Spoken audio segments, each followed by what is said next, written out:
Scan the pages of romances through the ages. You will find somewhere in every tale the cues for music. Refuse the music, and the best laid plan of every man will fail. And even moonlight.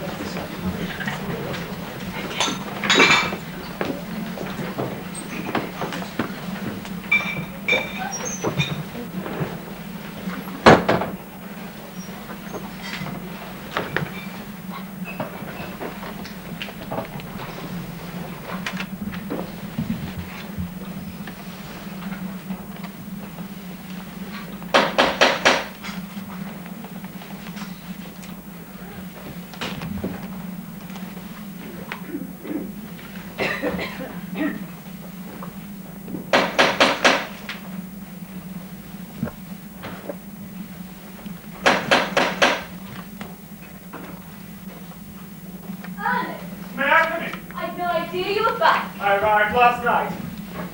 What's that? Something exquisite. Superb. The Matisse? Yes. You got it after all. It's unbelievable. Undo it quickly. Otto must see it too. He's asleep. Wake him up then. No, Ernest, he's had the most awful neuralgia all night. Neuralgia? Yes, all up one side of his face and down the other. Wake him up then. One look at this will take away his neuralgia immediately. No, really, he's only just dropped off. I dosed him up with aspirin, and I've given him one hot water bottle here and another just here. I didn't know anybody had so many hot water bottles. I still have one more in case it spreads. It's very irritating. I take the trouble to bring this large picture over here, and Otto chooses to have neuralgia. He didn't choose to have it. He hated having it. His little face got pinched and strained. Otto's face is enormous. Show me the picture, Ernest, and try not to be disagreeable. It's an anticlimax. Oh, thank you, dear. No use pretending to be hurt. You know you don't care for anybody's paintings except Otto's. You want some coffee? Well, the 2 cups if Otto has neuralgia. Have it. There are always 2 cups. There. Oh, yes, it's good. Stand further back. Very good indeed. How much? £800. Did you bargain? No, that was their price. I think you were right. Dealers or private owners? Dealers. Here's your coffee. It's strangely unlike all the other work, isn't it? What are you going to do with it? Wait a little. And then resell? Perhaps. Well, it'll need a room all to itself. None of your decorating schemes now. Hands off. Don't you think I'm a good decorator? Not particularly. Darling Ernest. Otto will go mad when he sees it. You think Otto's good, don't you? You think he's all right. Coming along very nicely. Better than that. Much better. Lady Dracula defending her young. Otto's not my young. Yes, he is. Otto's everybody's young. You think he's weak, don't you? Certainly I do. And that I'm strong. Strong as an ox. You've called me a jaguar and an ox within the last 2 minutes. I wish you wouldn't be quite so zoological. A temperamental ox, Gilda. Sometimes a hysterical ox, but at the moment an over-virulent ox. What's the matter with you this morning? What's the matter with me? There's a wild gleam in your eye. There always is, dear. It's one of my greatest charms. I'm surprised you've never noticed it before. The years are creeping on me, Gilda. Perhaps my perceptions are becoming doubled. Perhaps they are. If in my dotage I become a bore to you, you won't scruple to let me in, will you? Don't be an idiot. Perhaps it was wrong of me to arrive uninvited. Perhaps I should have written you a little note making an appointment. Be a nice blue bottle and stop buzzing at me, will you? You're a striking-looking woman, particularly when a little distrait. It's a pity Otto's paintings of you make you look so tranquil. He's missed something. Then the next time he paints me, you must be here to lash me with gay witticism. Surely in my role as bitter family friend I can demand a little confidence. You could always tell me, you know, if something was wrong. I might even be able to help with a senile word or 2. Nothing's wrong, I tell you. Nothing at all? Shall I make you some toast? No, thank you. It's very hot today, isn't it? Why not open a window then? I never thought of it. Oh, there. This studio's so squalid. I wish I was somewhere quite different. I wish I was somebody quite different. I wish I were a nice-minded British matron with a husband, a cook and a baby. I wish I believed in God and the Daily Mail of Mother India. I wish you'd tell me what's wrong with you. Glands. Everything's glandular, Ernest. Honestly, if you knew what was going on inside you, you'd be bitterly offended. I'm much more interested in what's going on inside you. I'll tell you. All the hormones in my blood are working overtime. They're rushing in and out of my organs like messenger boys. Why? Perhaps it's a sort of presentiment. Psychic, I see. Well, well, well. Yes, I hear voices. I hear my own voice louder than any of the others, and it's beginning to bore me. Would you describe me as a super-egoist, Ernest? Yes, dear. Thinking of myself too much and not enough of other people? No, thinking of other people too much through yourself. How can anyone do otherwise? Detachment of mind. I haven't got that sort of mind. It's an acquired attitude and very difficult to achieve, but well worth trying for. Are you presenting yourself as a shining example? Not shining, my dear, just dully effulgent. How should I start? Go away alone with my thoughts. With all my detachment in mind, I find it very difficult to regard your painful twistings and turnings with composure. Why? Because I'm very fond of you. Why? I don't know. Tedious habit, I suppose. After all, I was very attached to your mother. Yes, I know. Personally, I never cared for her. A bossy woman. I don't think you should allude to the dead as bossy. No reverence. That's my trouble. No reverence. And I feel vaguely paternal towards you. Yes, sir. And your behaviour confuses me. My painful twistings and turnings. Exactly. What did you mean by that? Will you explain to me one thing really satisfactorily? What? Why don't you marry Otto? I find it very funny that underneath all that worldly wisdom, you're nothing but a respectable little old woman in a jet bonnet. You don't like being disapproved of, do you? Does anybody? Anyway, it's not you yourself I disapprove of. Of course, you're as obstinate as a mule. There you go again! Strong as an ox, obstinate as a mule. Just a pack of animal grab, that's what I am. Throw out all the other cards. Gentle as a dove, playful as a kitten, black as a crow. Brave as a lion. Oh no, Ernest. You couldn't think that disapproving of me as you do. I was about to explain before you so rudely interrupted that it isn't you yourself I disapprove of. Oh, It's your mode of life. I see. You have such an untidy life, Gilda. I'm not a tidy person. You haven't yet answered my original question. Why don't I marry Otto? Yes, is there a real reason or just a lot of faintly affected theories? There's a very real reason. Well, I love him. I love him. all right, there's no need to shout. Yes, there is. There's every need. I should like to scream. That would surely be very bad for Otto's neuralgia. The only reasons for me to marry would be these. To have children, to have a home, to have a background to social activities and to be provided for. Well, I don't like children. I don't wish for a home. I can't bear social activities. And I have a small but adequate income of my own. I love Otto, and I respect him as an artist and as a person. But to be tied to him legally would be repellent to me, and to him too. It's not a dashing bohemian gesture to free love. We just feel that way, both of us. Now, are you satisfied? If you are. You're impossible, Ernest. You sit there looking quizzical, and it maddens me. I am quizzical. Be something else, for God's sake. I suppose you know Leo is back? What? I said, I suppose you know Leo is back. It's not true. Didn't he let you know? When did he arrive? Where's he staying? He arrived yesterday on the Mauritania. I had a note from him last night. Where's he staying? You'll be shocked when I tell you. Quickly, quickly. The George the Fifth. You must be absolutely raving. George the Fifth. Oh dear, what a glorious picture. Marble bathrooms and private balconies. Leo in all that grandeur. It isn't possible. I gather he's made a good deal of money. It's not a good enough excuse. He ought to be ashamed of himself. I can't understand him not being here. I fully expected to find him here when I came. He'll appear sooner or later. Are you glad he's made money? Why'd you ask that? Curiosity. Of course I'm glad. I adore Leo. And Otto. What about Otto? What do you mean, what about Otto? Will he be glad too? Oh, you're too ridiculous sometimes, Ernest. What are you suspecting? What are you trying to find out? Nothing. I was just wondering. Oh, it's all right. I know what you're getting at. But you're wrong as usual. Everybody's always wrong about Leo and Otto and me. I'm not jealous of Leo's money and success, and Otto won't be either when he knows. That's what you were suspecting, wasn't it? Perhaps. I should think after all these years that you should grasp the situation a little better. Otto and Leo knew each other first. Yes, and I came along and spoiled everything. Go on, dear. I didn't say that. What you meant. I think perhaps you spoiled yourself a little. Distrust of women frequently sets in at your age, Ernest. I don't know why I'm so damnably fond of you. You have such abominable manners. It's obviously the scarlet life I lead causing me to degenerate into a shrew. Very likely. Oh, I'm sorry. About my bad manners, I mean. you, darling, and you love us all dearly, don't you? Me a little less than Otto and Leo because I'm a woman and therefore unreliable. Isn't that true? Quite. Your friendship's a scared thing, though. Too frightened. Too apprehensive of consequences. Leave us to grapple with the consequences. We're bound to have a bad time every now and then, but at least we know it. We're aware of a whole lot of things. Look at us clearly as human beings. Rather peculiar human beings, I grant you.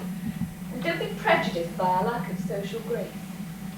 I laughed too loudly just now at the thought of Leo being rich and rare. Too loudly because I was uneasy, not jealous. I don't want him to be any different, that's all. I see. Do you? Do you really? I doubt if anyone outside could. But I would like you to understand one thing, absolutely and completely. I love Otto. Whatever happens, I love Otto. I never suggested for a moment that you didn't. Wait. Wait and see. The immediate horizon is grey and forbidding and dangerous. You don't know what I'm talking about, and you probably think I've gone a little mad, and I can't explain, not now. But, darling Ernest, there's a crisis on. A full-blooded emotional crisis, and when I need you, which will be very soon, I shall yell. I shall yell like mad. You in a state about something. Nasty, shrewd little instincts, shooting out and discovering things lurking in the atmosphere. It's funny about atmosphere, isn't it? Strong inside thoughts making outside impressions. Imprints on the ether like a sort of spiritual television. Quite. Well, are you satisfied now? You felt that something was the matter and you were right. It's always pleasant to be right, isn't it? Not by any means. You were right about something else, too. What? Women being unreliable. There are moments in life when I look upon my own damn femininity with complete nausea. There. Good. I dislike women, Ernest. I like myself least of any of them. Never mind. I do mind. I mind bitterly. It humiliates me to the dust to think I can go so far, clearly and intelligently, keeping faith with my own standards, which are not female standards at all, preserving a certain decent integrity, not using any tricks. And suddenly something happens. A spark is struck and down I go into the mud, squirming with archness, aloof and desirable, consciously alluring, snatching and grabbing, evading and surrendering, dressed and painted for victory, an object of strange contempt. A lurid picture, but perhaps a trifle exaggerated. I wish it were. I wish it were. Drink a little coffee. Perhaps you're right. There. Thank you, Ernest. You're a great comfort to me. Oh, it's not very nice, is it? Disgusting. I must have burnt it. You did, dear. How lovely to be you. In heaven's name, why? You're a permanent spectator. You deal in pictures. You look at pictures all day long. And you know why they're this or they're that. Because you're critical and knowledgeable and wise. A clever little dear, that's what you are. A clever little dear. Stop it, Gilda. Take a look at this, my darling. Measure it with your eyes. Portrait of a woman in 3 cardinal colours. Portrait of a too loving spirit tied down to a predatory, feminine carcass. This is definitely macabre. Right again. I think I'd better go. You ought to go to bed or something. Stay a little longer. You'll find out so much. I don't want to find out anything. You're frightening me to death. Courage, Ernest. Be brave. Look upon the whole thing as a sideshow. People pay to see freaks. Walk up and see the fat lady and the monkey man and the living skeleton and the 3 famous hermaphrodites. Otto! I come home.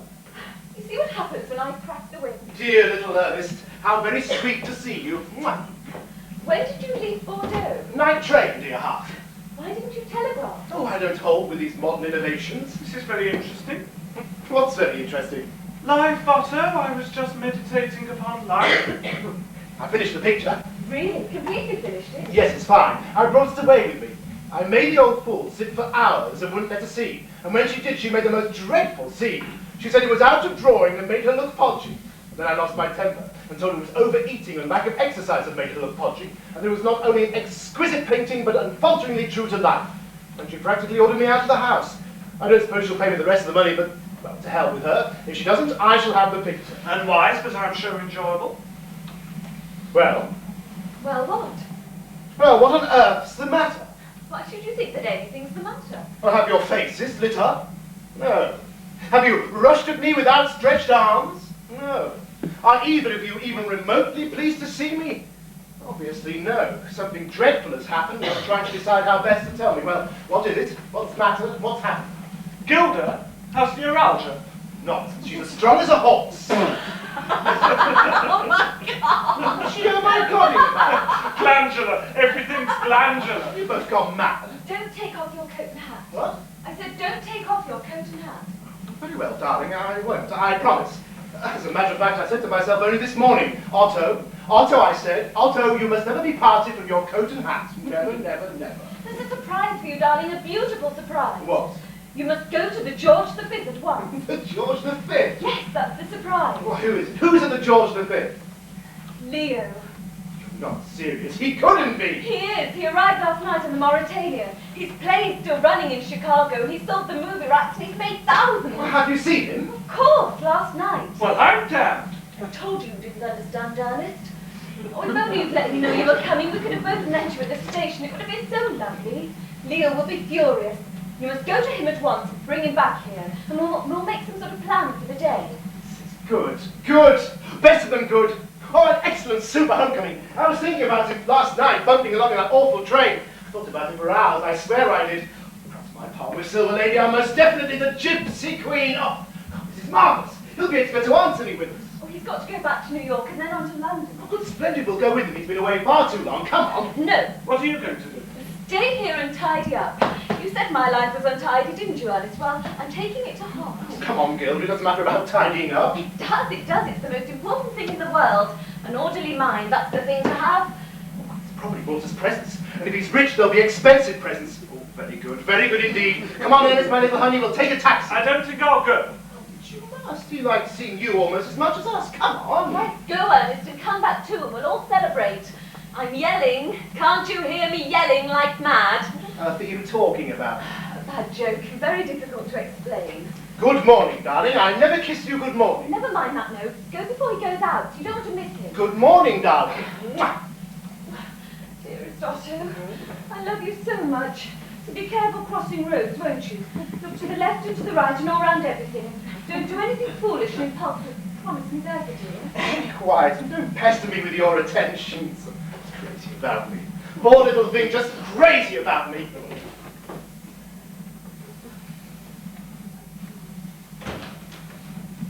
What now? I don't know. Not much time to think. A few minutes. Are there any cigarettes? Yes, in that box. Want one? No. It's nice being human beings, isn't it? I'm sure God's angels must envy us. Who do you love best, Otto or me? Silly question. Answer me anyhow. How can I? Be sensible. In any case, what does it matter? It's important to me. No, it isn't. Not really. That's not what's important. What we did was inevitable. It's been inevitable for years. It doesn't matter who loves who the most. You can't line up things like that mathematically. We all love each other a lot. Far too much, and we've made a bloody mess of it. That was inevitable too. We must get it straight somehow. Yes, we must get it straight and tie it up with ribbons with a bow on the top. Pity it isn't Valentine's Day. Can't we laugh? Isn't it a joke? Can't we make it into a joke? Yes, it's a joke. It's a joke, all right. We can laugh until our sides ache. Let's start, shall we? What's the truth of it?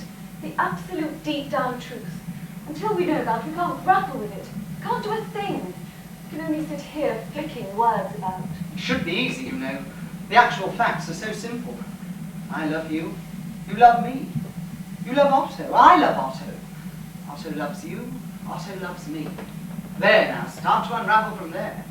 We've always been honest, though. Honest with each other, I mean. That's something to go on, isn't it? In this particular instance, it makes the whole thing far more complicated. If we were ordinary, moral, high-thinking citizens, we could carry on a backstairs affair for weeks without saying a word about it. We could lunch and dine together, all three, and not give anything away by so much as a look. If we were ordinary, moral, high-thinking citizens, we shouldn't have had an affair at all. Perhaps not. We should have crushed it down. And the more we crushed it down, the more we should have resented Otto until we hated him. Just think of hating Otto.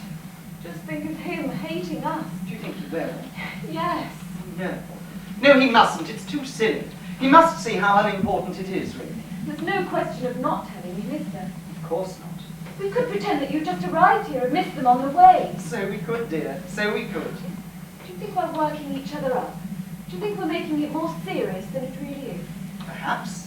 Do you think perhaps he might not mind after all quite so dreadfully? He'll mind just as much as you or I would under similar circumstances, probably a little bit more. Just imagine that for a moment, will you? Put yourself in his place. Don't. Tell me one thing. How sorry were you last night when once you realized we were in it? I wasn't sorry at all. I gave way utterly. So did I. Very deep inside, I had a qualm or two, just once or twice. So did I. But I stumped on them like killing beetles. Nice way to describe the pangs of a noble conscience. Oh, I enjoyed it all, see? I enjoyed it thoroughly from the very first moment, so there. All right, so did I. Oh, it was romantic. Suddenly violently romantic. The whole evening was gala. You look lovely, darling. Very smooth and velvety. Oh, I'd forgotten about your French accent and the way you move your hands and the way you dance. Sweet little gigolo. You must try not to be bitter, dear. There seemed to be something new about you. Something I'd never seen before. Perhaps it's having money. Perhaps your success has given you a little extra glamour. Look at me now, sweet. It's quite chilly this morning light. Tell me, how do I appear to you now? The same. So do you. But that's because my eyes are slow at changing visions. I still see you too clearly last night to be able to realize how you looked this morning. You were very got up. Very got up indeed in your green dress and your earrings. It was gala, all right. Strong magic. Oh, coloured music, overhanging trees, paper streamers, all the trappings. Champagne, too, just to celebrate. Both of us hating it. We drank to Otto. Perhaps you remember that too. Perfectly. Oh, how could we? How could we? It seemed quite natural. We both knew what we were doing in our hearts. It was vile of us. I shall drink Otto's health until the day I die. Nothing could change that, ever. Sentimentalist. Deeper than sentiment. Far, far deeper. Beyond the reach of small enchantments. Is that all it was to you? A small enchantment? That's all it ever is to anybody, if only they knew. Easy wisdom. Is it a comfort to you? Not particularly. Well, let's have some more. Passion's only transitory. Love's ever fleeting. Time's a great healer. Trot them all out, dear. Don't try to quarrel with me. You're so wise and assured in knowing that it's infuriating. I believe I was more to blame than you, really. Why? The silly pride made me show off to you. Parade my attraction for you like a mannequin. New spring model with a few extra glances. That's my story, Leo. You can't steal it from me. I've been wallowing in self-abasement, dragging out my last night's femininity and spitting on it. I've taken the blame for the whole thing onto myself. Ernest was quite shocked. You should have been listening at the door. I was.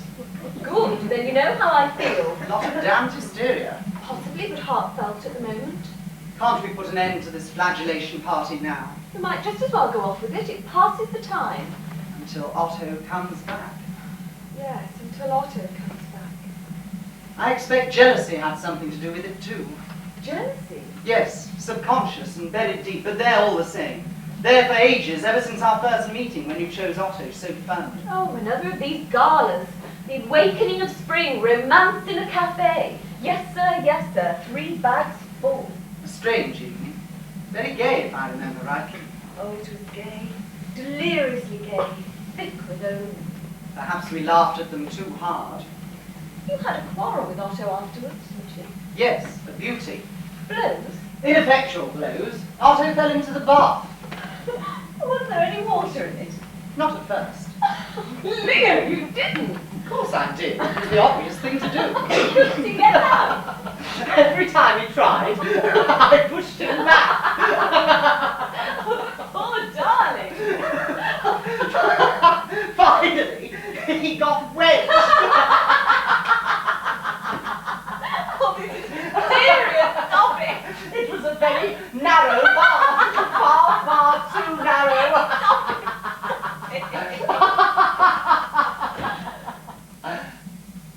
Leo.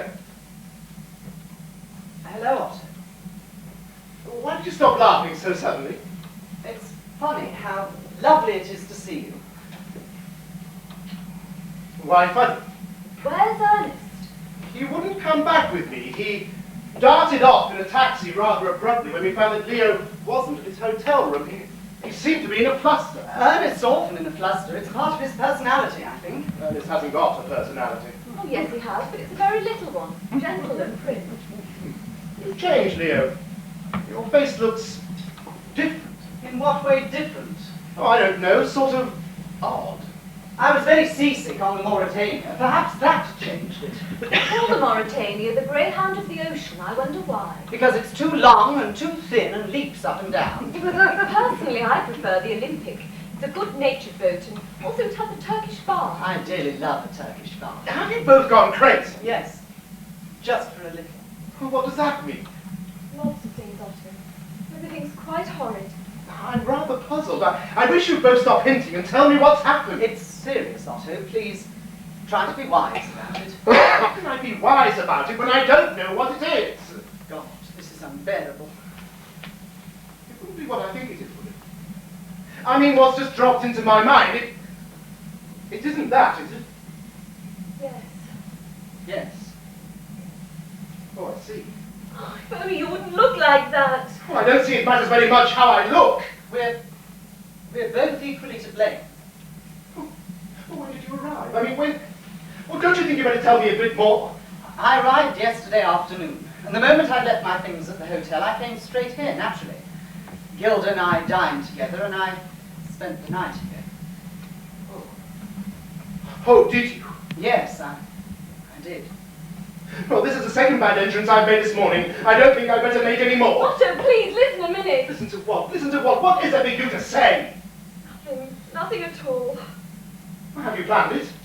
Before, I mean. Of course not. What was it in your mind? Yes, it's been in all our minds for ages, you know that. You controlled yourself. I mean, not for my sake alone, but for everything that lies between us. We could have, I suppose, but... Me taking advantage of my being away? Couldn't you wait until I came back to tell me how it felt? Would that have made things any better? At least have been honest. But we're being as honest as we know how. Chance caught us as it was bound to catch us eventually. We were doomed to it from the very first moment. You don't suppose we enjoy telling you, do you? You don't suppose I like watching the pleasure of seeing me fade out of your eyes? If it wasn't that we loved you deeply, both of us, we'd lie to you and deceive you indefinitely rather than inflict this horror on ourselves. What about the horror you're inflicting on me? Don't argue, Leo. What's the use in arguing? You love me, do you? Both of you love me deeply. Well, I don't want the sort of love that can shut me out and make me feel more utterly alone than I've ever felt before in my life. You couldn't be shut out. Ever. Not possibly. Hold on to reason, will you? For all our sakes, hold on to reason. It's our only chance. We've known this might happen any day. We've actually discussed it quite calmly and rationally. Only then there wasn't any emotion mixed up with it. Now there is, and we've got to fight it. It's distorting and overbalancing everything, don't you see? Please try to see. Oh, I see, all right. Believe you me, I see perfectly. Don't really. It's hopeless. Quite hopeless. Oh, it needn't be if only we could tide over this moment. Oh, I should be tired over this moment. It's a big moment. Let's make the most of it. I suppose that way of taking it is as good as any. It isn't. It isn't. I still don't realise the whole thing quite completely. You must forgive me for being so stupid. I see quite clearly. I hear quite clearly. I know what's happened quite clearly, but I still don't quite understand. What more do you want to understand? Were you both drunk? Of course we weren't. Well, and that's ruled out. But one thing is still bewildering me very much. It's a small, trivial thing. Well, you're obviously both upset and hurt and unhappy about having to tell me, isn't that so? Yes. Then why were you both laughing when I came in? Oh, what on earth does that matter? It matters a lot. It happens to be very interesting. It was completely irrelevant. Hysteria. It had nothing to do with anything. Why were you both laughing when I came in? It was hysteria, I tell you. Were you laughing at me? Yes, we were. We were. We were laughing at you being wedged in the bath. That's what we were laughing at. Stop it, Leo. Please stop it. And I shall laugh at that until the end of my days. I shall roll about on my deathbed thinking about it. And there are other things I shall laugh at too. I shall laugh at you now in this situation, being hurt and grieved and immeasurably calm. What right have you to be hurt and grieved any more than Gilda and me? We're having just as bad a time of it as you are, probably worse. I didn't stamp about with a martyr's crown on when you rushed off with her in the first place. I didn't look wistful and say I was shut out, and I don't intend to stand any of that nonsense from you. What happened between Gilda and me last night is actually completely unimportant, a sudden flare-up. And although we've been mutually attracted to each other for years, it wasn't even based on deep sexual love. It was just an unpremeditated roll in the hay, and we enjoyed it. Very much. So there! Well, one thing that magnificent outburst has done for me is this. I don't feel shut out anymore, do you hear? Not anymore. And I'm extremely grateful to you. Oh, you were right about me being hurt and grieved. I was, but that's over too. I've seen something in you I've never seen before. I've never noticed it in all these years. I've never realized that deep down, underneath all your superficial charm and wit, you're nothing but a cheap, second-rate little opportunist, ready to sacrifice everything, no matter how safe it's the excitement of the moment. Otto, please, listen a minute. Listen to what? Listen to what? A few garbled explanations and excuses, fully charged with 100% feminine emotionalism, appealing to me to hold on to reason as it's our only chance. Well, I don't want an only chance. I don't want any chance but to say what I have to say and leave you to your own goddamn devices. There was this much faulted reason last night. Working overtime, I'm sure. Working in 100 small female ways. Oh, I expect reason and intelligence prompted you to wear your green dress, didn't it? And your emerald earrings, and your green shoes, although they hurt you when you dance. Reason must have whispered kindly in your ear on the way back here in the taxi. It must have said to you, Otto's in Bordeaux, and Bordeaux is such a very, very long way away, so everything will be quite safe. Oh, that's reason for you, pure reason. Stop it! Stop it! How can you say such vile things? How can you be so cruel? I hope reason gave you an extra little jab and suggested you lock the door. In furtive, underhand affairs, doors are always Oh, locked. shut up, Otto. What's the use of going on like that? Talk to me, old, loyal friend that you are. Don't talk to me even if you have the courage, and stay out of my sight from now onwards. Bravo! Deathless drama. Wrong again. Lifeless comedy. You set me free from a stale affection that must have died ages ago without my realizing it. Oh, go ahead, dear boy, and do great things. You've already achieved a hotel deluxe, a few smart suits, and the woman I loved. Well, go ahead. Perhaps there are higher peaks for you to climb. Well, good luck. Good luck, both of you. Wonderful good luck. I wish you were both dead and in hell.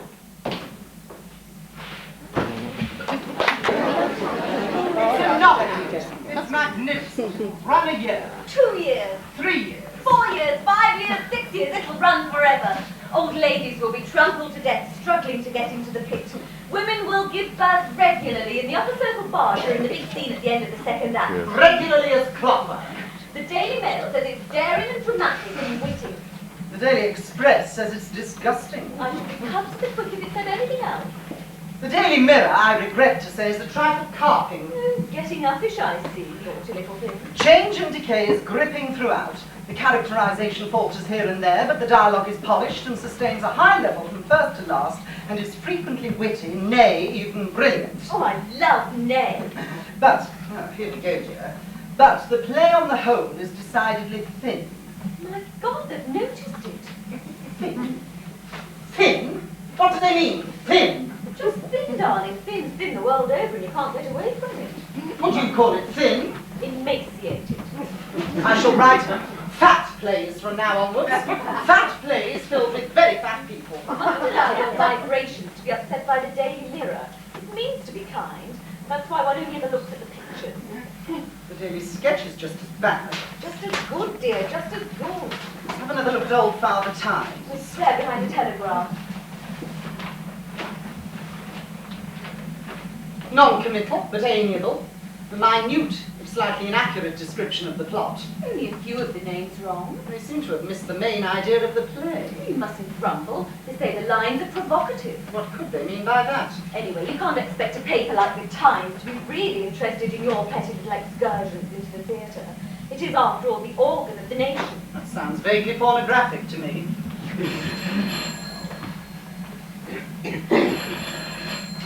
Hello, who is it speaking? If you'll kindly hold the line, I will ascertain. Lady Breville. Oh, tell her to go to hell. It's the third time she's rung up this morning. No restraint. That's what's wrong with society nowadays. Hello. No, I'm so very sorry, but Mr. Mercury is not awake yet. He had a very tiring night, what with one thing and another. Is there any message? Lunch on the 3rd, or dinner on the 7th? Yes, I'll write it down. Not at all. Thank you. How do you feel about all that? Amused. I'm not sure that I do. It's only funny, really. Yes, but dangerous. Are you frightened that my silly, fluffy little head will be turned? No, not exactly. But it makes me uncomfortable, all this snatching that goes on. Success is far more perilous than failure, isn't it? You have to be doubly strong and watchful and wary. Perhaps I shall survive. I've no doubt you will at all in the long run. It was me I was worrying about. Why? Well, not me alone, us. Oh, I see. Maybe I'm a little jealous of you. I haven't thought of that. Darling, don't be silly. Oh, well, last year was bad enough. This is going to be far worse. Why be scared? Oh, where do we go from here? That's what I want to know. How do you feel about getting married? It's not that, dear. No, I know it isn't, but What? it might be rather fun. We'd get a lot more presents now than if we'd done it before. A very grand marriage, St. Margaret's, Westminster. Yes, with a tremendous do at carriages afterwards. The honeymoon would be thrilling. Just you and me alone finding out about each other. I'd be very gentle with you, very tender. You'd get a sock in the jaw if you were. Oh, how vulgar, how inexpressively vulgar. It's an enjoyable idea to play with, isn't it? Let's do it. Stop, you're rushing me off my feet. No, but seriously, it's a much better plan than you think. It would ease small social situations enormously. The more successful I become, the more complicated everything's going to get. Let's do it, Gilda. No, Why not? it wouldn't do, really, it wouldn't. I think you're wrong. Anyway, it doesn't matter enough about the small social situations.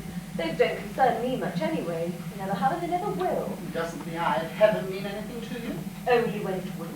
God knows it ought to wink enough at our marriage. Also, there's another thing. What? Otto. Yes, I believe he'd hate it. I wonder if he would. Well, there's no reason for him to, really, but I believe he would. If only he'd appear again, we could ask him. Oh, he'll appear soon. He can't go on being cross forever. Funny about Otto. Screamingly funny. Do you love him still? Of course, don't you? Yes. We couldn't not love Otto, really. Could you live with him again? No, I don't think so. That part of it's dead. We were right, weren't we? Unconditionally right. Yes, I just wish it hadn't been so drastic and violent and horrid. I hated him being made so unhappy. We weren't any too joyful ourselves at first. Conscience gnawing at our vitals. Do you think he'll ever get over it? Enough for us all to be together again. I don't want for us all to be together again. Dan. Yes, where is that ding-a-ling-a-ling? Hello. Hello. No, I'm afraid he's out. Why don't you ask Miss Hodge to answer the telephone for you? It should save an awful lot of trouble. Do you think she could? Well, she appears to be in possession of most of her faculties. Where is she? She's what's known as doing the bedroom. Miss Hodge! Miss Hodge! What we need is a valet in a white coat. Just think if television came in suddenly and everyone who rang up was faced with Miss Hodge. Did you call? Yes, Miss Hodge. I was doing the bedroom. Yes, I know you were, and I'm sorry to disturb you, but I have a favour to ask you. Favour. Yes. Every time the telephone rings, will you answer it for me? If I happen to be where I can hear it, I will with pleasure. Thank you very much. Just ask who it is speaking and tell them to hold the line. How long for? Until you've told me. All right. I fear no good will come of that. Do you think while I'm alone here in the evening, while you're rushing madly from party to party, that I shall discover about Miss Hodge's inner life? There now.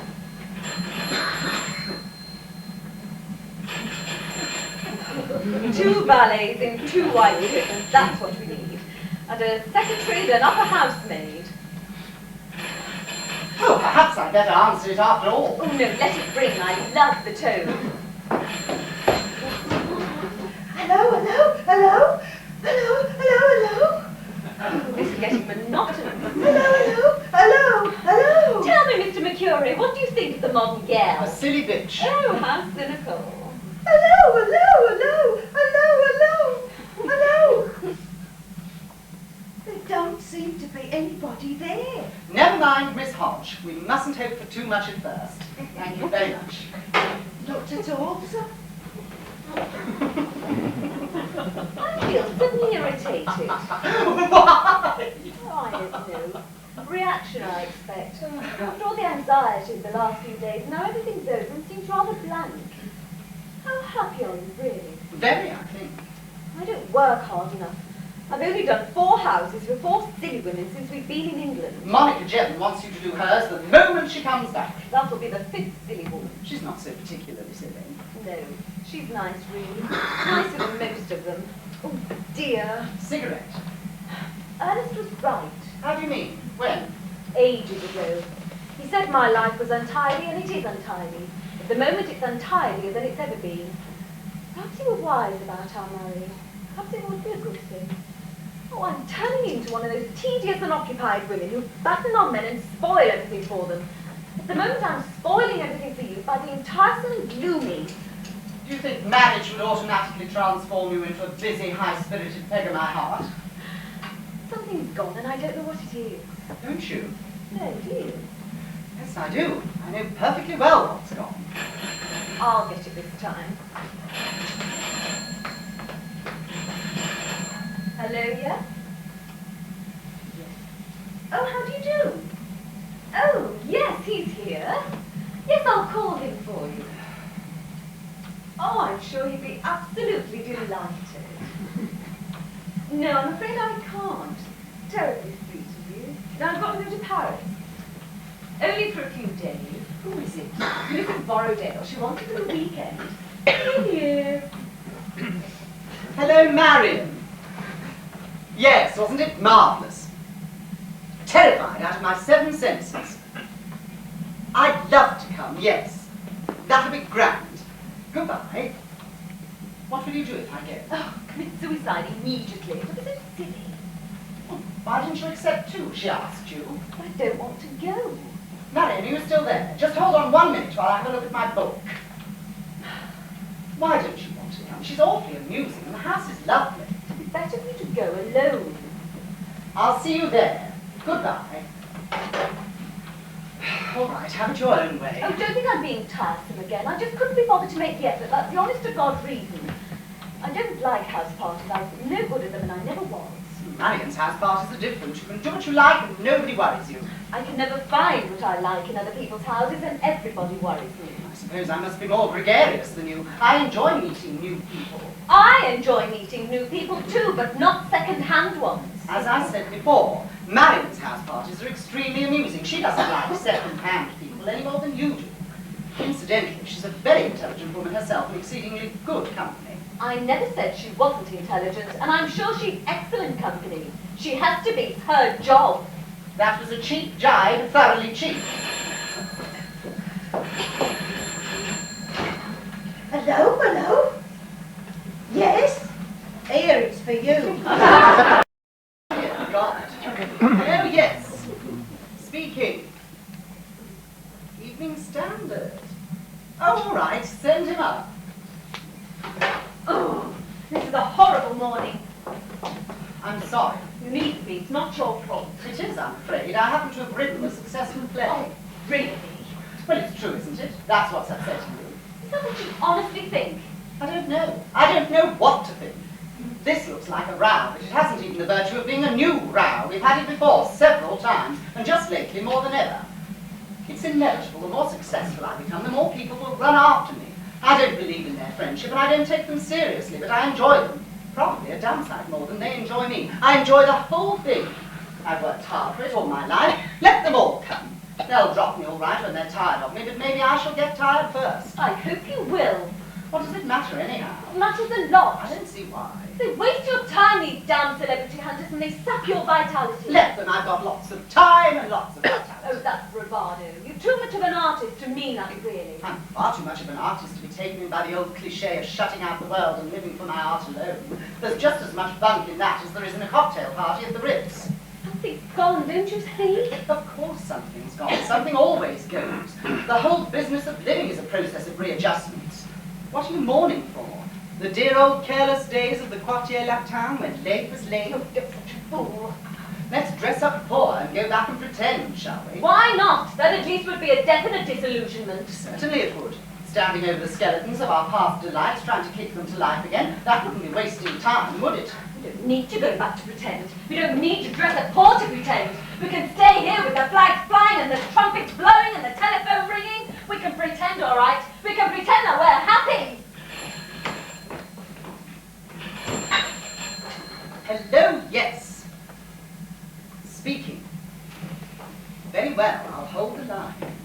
There's a gentleman to see you. He says he's from the Evening Standard. Show him in. Hello, yes. Hello there. How are you? Of course, for hours, reading the papers. Yes, all of them marvellous. I'm so glad. It was thrilling, wasn't it? Did he? Really? That's grand. Nonsense, it's always nice to hear things like that. Of course, I'd love to. Black tie or white tie? No tie at all. That'll be much more comfortable. Goodbye. What? No. Really? So soon? You'll know it by heart. Yes, rather. Goodbye. I'm so sorry. I understand it. Yes, I know. I brought a photographer, I hope you don't mind. We thought a little study of you in your own home would be novel and interesting. I'm sure it would. First of all, may I ask you a few questions? Certainly. Go ahead. Cigarette? No thanks, I'm not a smoker myself. I am. This is not your first play, is it? No, my seventh. 2 of them have been produced in London within the last 3 years. What were their names? The Swift River and Mrs. Draper. How do you spell Mrs. Draper? The usual way, M-R-S-D-R-A-P-E-R. Do you care for sport? Yes, madly. Which particular sport do you like best? No particular one. I'm crazy about them all. I see. Do you think the talkies will kill the theatre? No, I think they'll kill the talkers. That's good, that is. That really is. Not as good as all that. Here's one question that interests our lady readers very much. What's that? What is your opinion of the modern girl? Downright straightforward. Upright. You approve of the modern girl, then? I didn't say so. What are your ideas on marriage? Garbled. Oh, that's good. That's really good. Don't put it though. Don't write down any of this interview. Come and see me again. Why? What's wrong? The whole thing's wrong, Mr. Burbeck. Mr. Burbeck. The whole business is grotesque. Don't you see how grotesque it is? I'm afraid I don't understand. Don't you ever feel sick inside when you have to ask those questions? No, why should I? Will you do me a very great favour? What is it? Call in your photographer, photograph me and leave me alone. Certainly. Don't think me rude, I'm just rather tired, that's all. I quite understand. Where do you think will be best? Wherever you say. Just there? All alight? Perhaps I could come and see you again sometime when you're not quite so tired. Telephone me. Tomorrow? Yes, tomorrow. About 11? Yes, about 11. Now then, are you ready? I'm just going to do a little shopping, darling. I'm sorry, darling. All right, sweet. Just a little smile.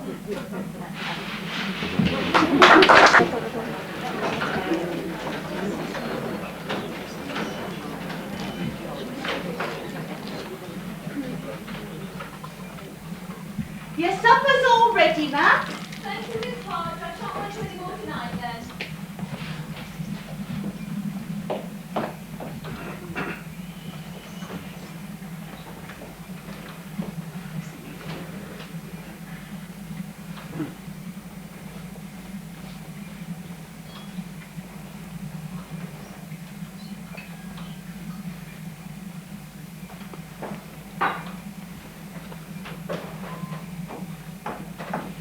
Hello, Miss Hodge. I thought you'd gone. I was just putting on my hat.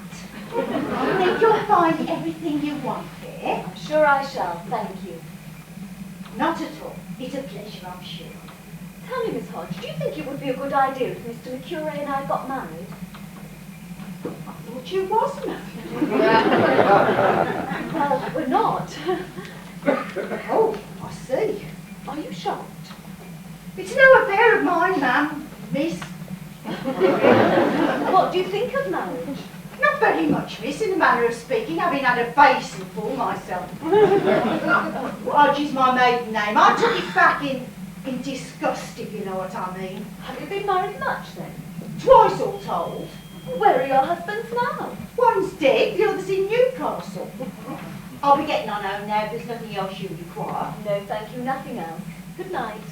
Good night, miss.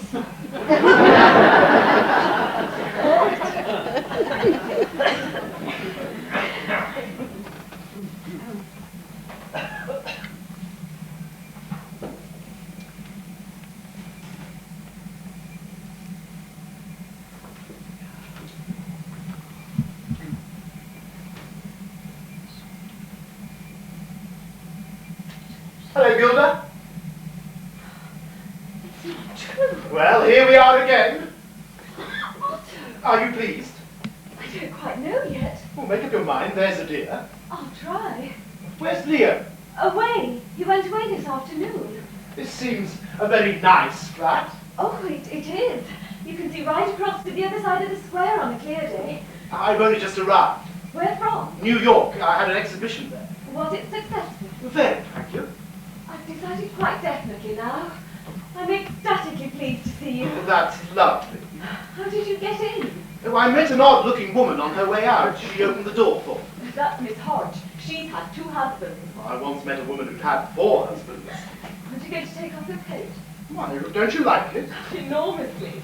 Oh, it was foolish of me to ask whether your exhibition was successful. I can see it was. Your whole personality reeks of it. I'm disappointed Leo isn't here. He'll be back on Monday. How is he, please? Awfully well.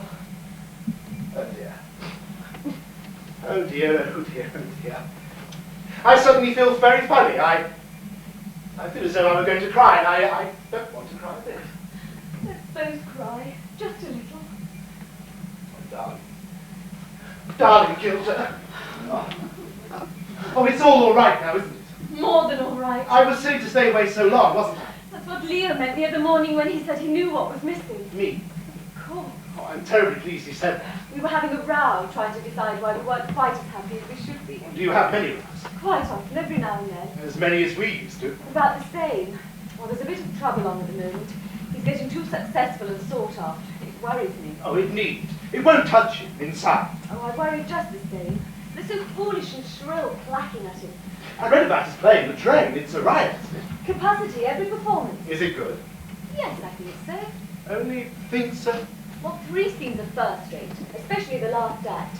The beginning of the second act drags a bit, and most of the first act too facile. You know, he flips along with swift, easy dialogue, but doesn't go deep enough. It's all very well played. We'll go on Monday night. You're going to stay now that you've come back? I expect so. It depends on Leo. Oh?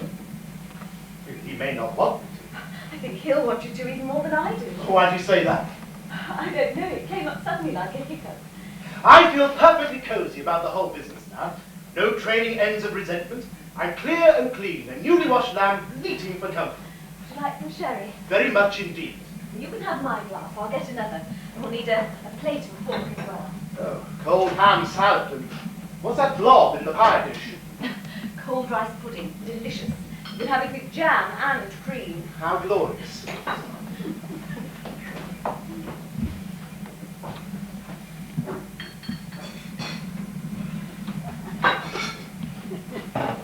Here we are.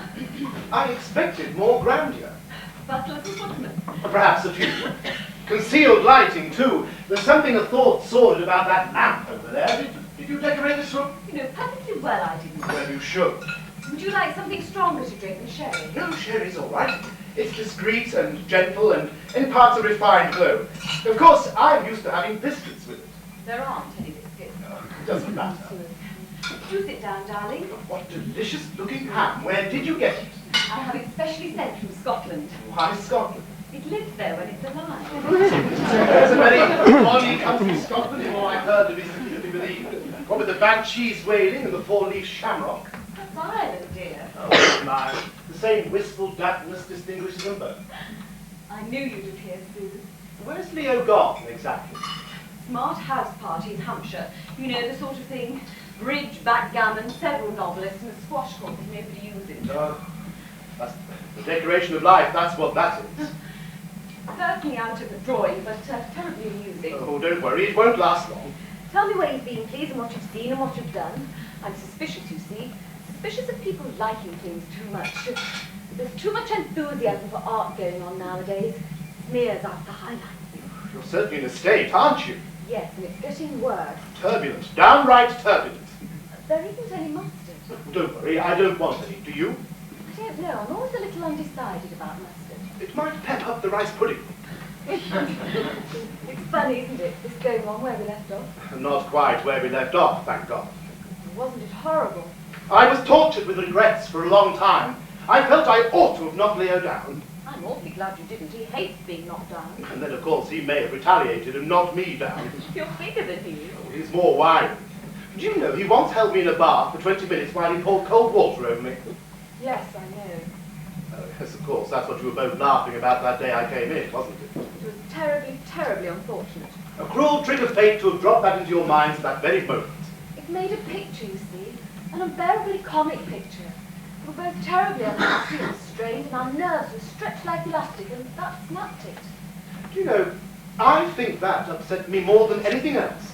Well, you might have known it wasn't you we were laughing at, not you yourself. It's exactly 127 years ago today. 128. We've grown up since then. I do hope so, just a little. I went away on a break, you know. I went for thousands of miles and I was very unhappy. Very seasick, I should imagine. Only for the first few days. No, not steadily. As steadily as one can be seasick. And you know all about ships now? Not a thing. The whole subject still puzzles me dreadfully. Oh, I know about starboard and port and all the different bells, of course, but no one has yet been able to explain to me satisfactorily why, the first moment a rough sea occurs, the whole thing doesn't turn upside down. Were you frightened? Petrified, but I soon got used to it. Was it an English ship? No, Norwegian. Do you know, I can say, how do you do in Norwegian? Then we must get to know some Norwegian people immediately, so that you can say how do you do to them. Where are your paintings? Still unpacked. They're at the Carlton. Carlton? You haven't gone grand on me too, have you? I have indeed. I had several commissions to do portraits here in London. The very best people. I only paint the very best people. They have such interesting faces, haven't they? Oh, I don't paint their faces, Gilda. Fourth dimensional, that's what I am. I paint their souls. You'd have to be eighth dimensional and clairvoyant to find them. It grieves me to find that Leo has done little or nothing towards taming your proud revolutionary spirit. He's inflamed it. Oh, I know what's the trouble with you, my sweet. You're just a concentrated essence of love among the artists. I think that was a little unkind. If you had a creative mind, you'd understand a little better. As it is, you know a lot. You know an awful lot. Your critical faculties are first rate. I'd rather have your opinion on paintings or books or plays than anyone else I know. But you're liable to get sidetracked. Life is for living, first and foremost, even among artists. Life is for living, remember that. You have grown up, haven't you? In the beginning, when we were all together in Paris, things were so very much easier to manage, even our emotional problems. Leo and I were both struggling. A single line was in both our minds, leading to success. That's what we were planning for, working like dogs for. And you helped us both, jostling us back onto line when we slipped off and warming us when we were cold with discouragement. You picked on me to love a little bit more because you decided quite rightly then that I was the weaker of the two. We were happy those far-off days, and glamour will always cling to them in our memories. But don't be misled by them. And don't make the mistake of trying to recapture the spirit of them. That's dead, along with all our other early dreams and loves and quarrels and all the rest of the foolishness. I think I want to cry again. There's nothing like a good cry. You can't blame me for hating success when it changes all the things I love best. Oh, things would have changed anyhow. It isn't only success that does it.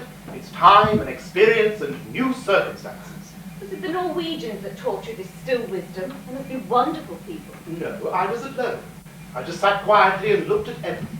Oh, I see. You fancy some more salad? Yes, thank you. It is high time we started on the cold rice pudding. I see one thing clearly. What? I'm not needed anymore. I thought you were going to say that. What you meant me to say, wasn't it? We should always need each other, all three of us. Survival of the fittest, that's what counts. Do have some rice pudding. To hell with you and the rice pudding. Hard words, hard, cruel words. You're both so sure of yourselves, you and Leo. Getting what you want must be terribly gratifying. It is.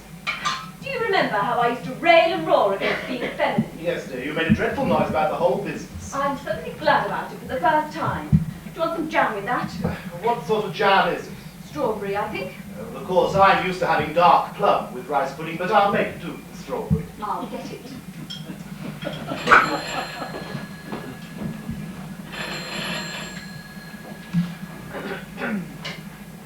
Hello, hello? Yes, speaking. Oh, didn't you recognize my voice? How absurd. It must be a bad luck. Dinner on the 7th. Oh, yes, I should love to. You don't mind if I come as Marie Antoinette, do you? I have to go to a fancy dress ball. Where? Oh, no, my aunt's giving it in a bad house. She runs a chain of them, you know. Well, thank you so much. I put it into a glass dish. Who was that? Somebody called Greville, Lady Greville. She wants Leo to dine on the 7th. I accepted. Good, you can both go. I'm sure she'll be delighted. No cream? It was a delusion about the cream. I thought there was a lot, but there isn't a drop.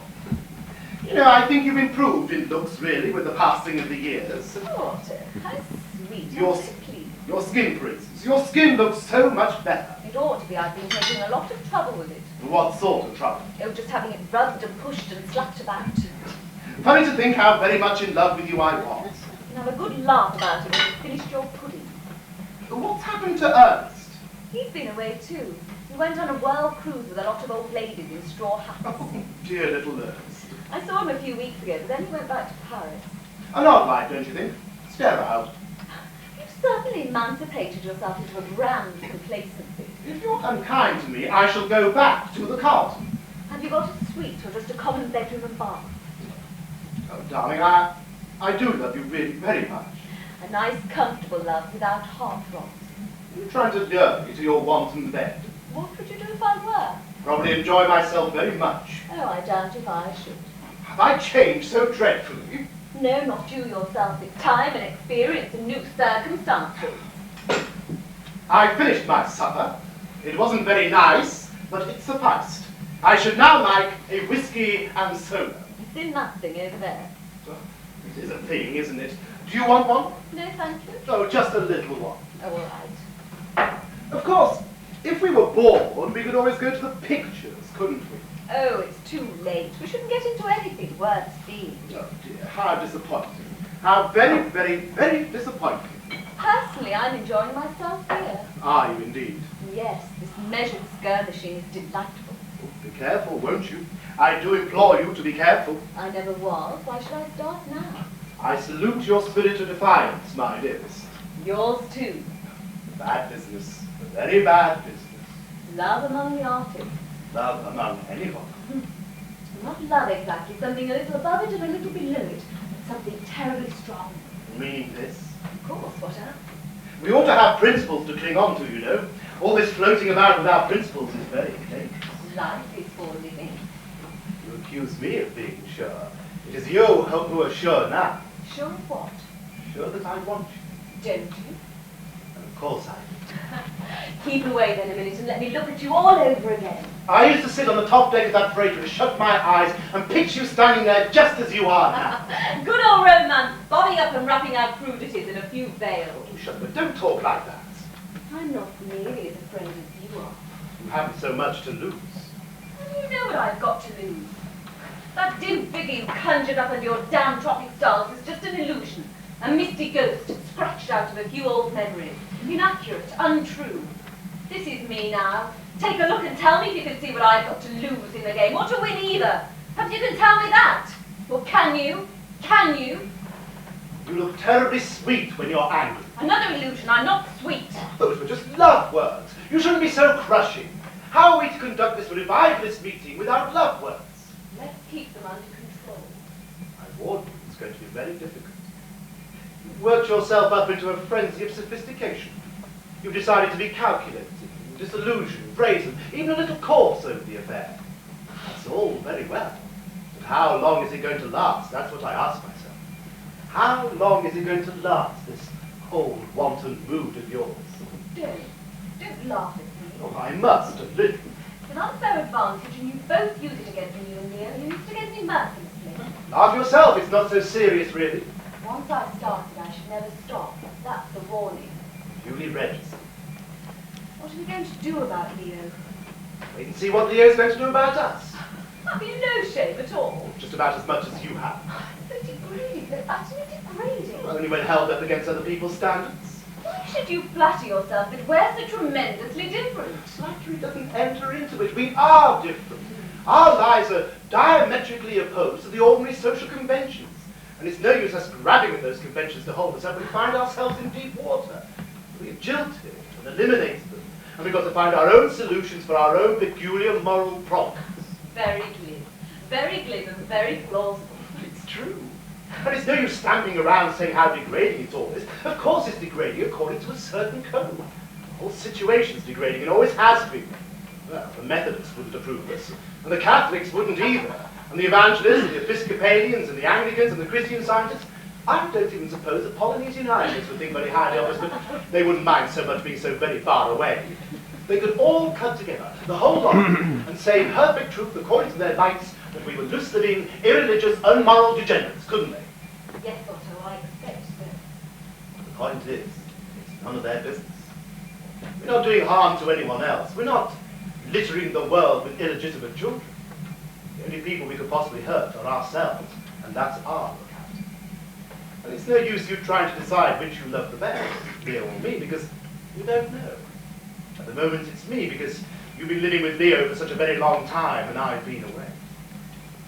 A gay, ironic chance threw the three of us together and tied our lives into a tight knot at the outset. To deny it would be ridiculous. To unravel it, impossible. Therefore, the only thing left to do is to enjoy it. Thoroughly. Every rich moment. Every thrilling second. Come off your soapbox and stop ranting. I want to make love to you so very much indeed.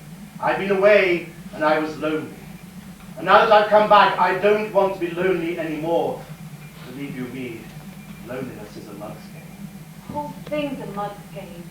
You're infinitely lovely to me, my darling, and so very, very necessary. The circle has swung round and it's my turn again. That's only fair, isn't it?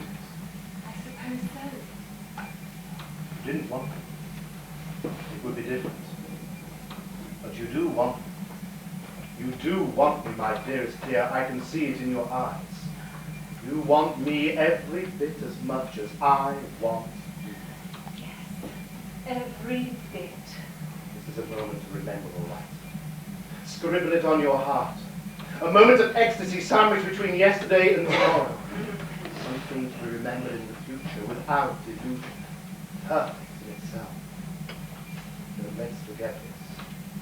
Whatever happens, don't let's forget this. Easy to see. Havon, star, le tien. Oh, darling. How do you do in Norwegian?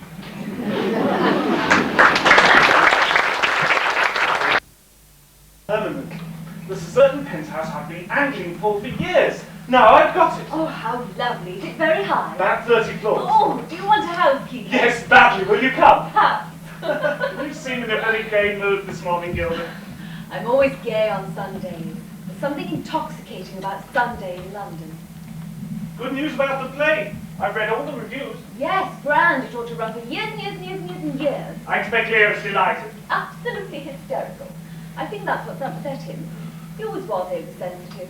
Even in Paris in the old days, he used to roll about in agony at the least encouragement. Don't you remember? No, I can't say that I do. That's because you're getting a bit gaga, darling.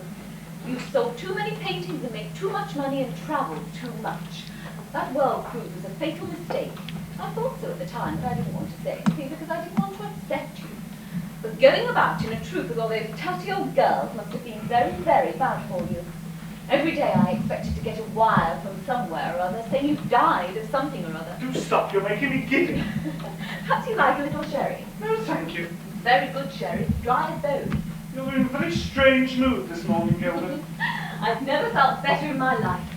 Ups and downs. My life is one convulsive sequence of ups and downs. This is an up. At least I think it is. Sure it's not nervous collapse. I never thought of that. That's a very good idea. I shall have a nervous collapse. Will you ever change, I wonder? Will you ever change into a quieter, more rational person? Why should I? What's wrong now? Wrong? Nothing's wrong. Everything's right.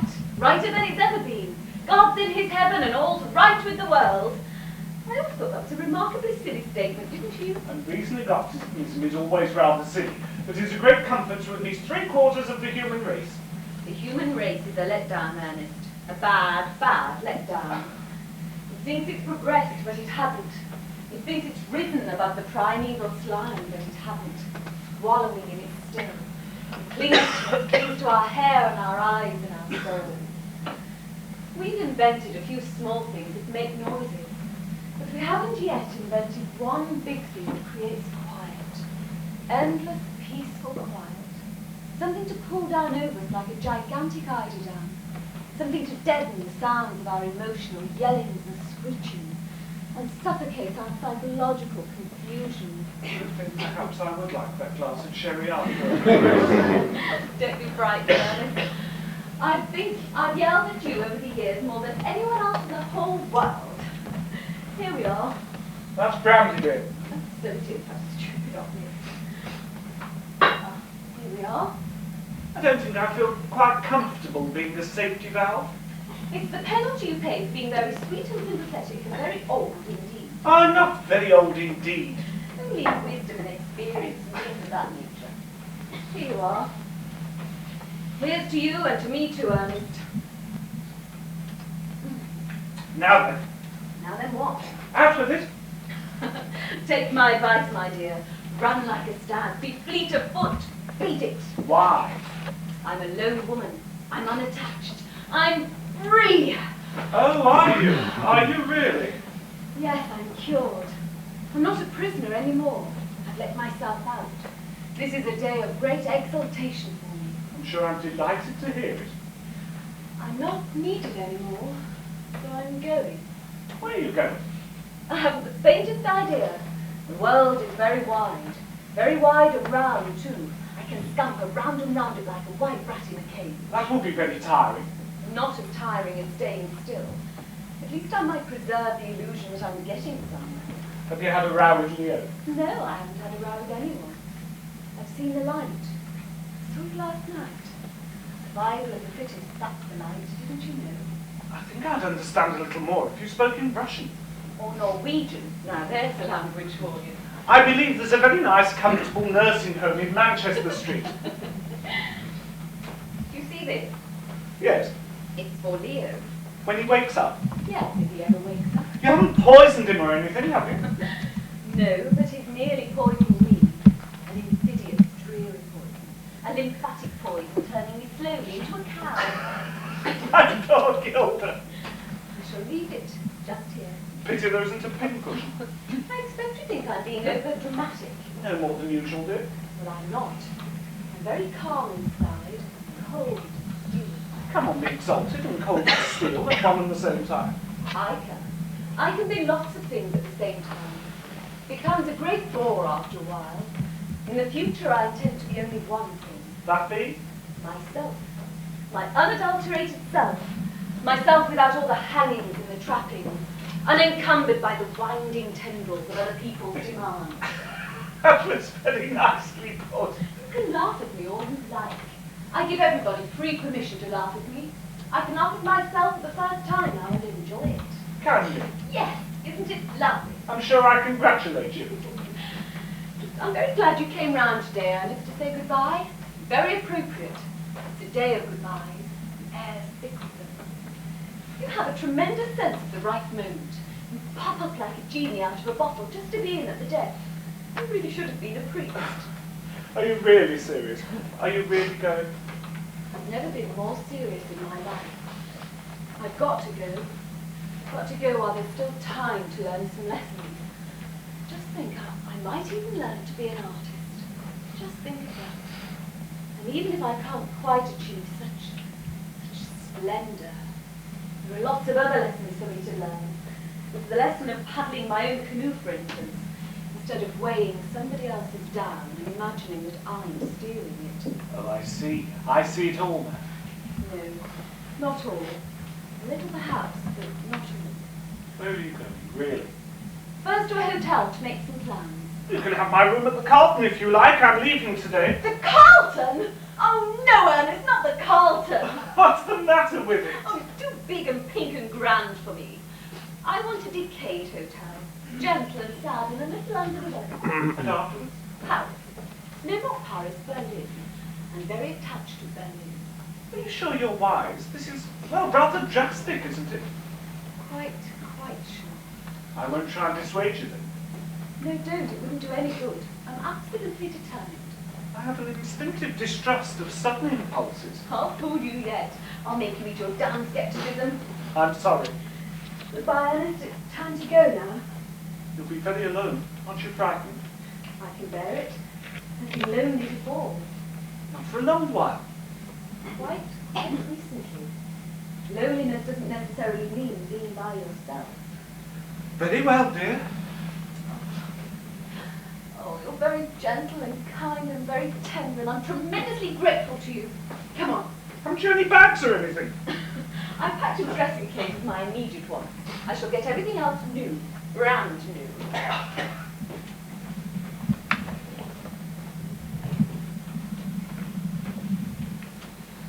I'll drop you off at the Carlton and I'll take your taxi on. Is he asleep? Fast asleep, come on. Oh, hang on just a minute, I forgot something.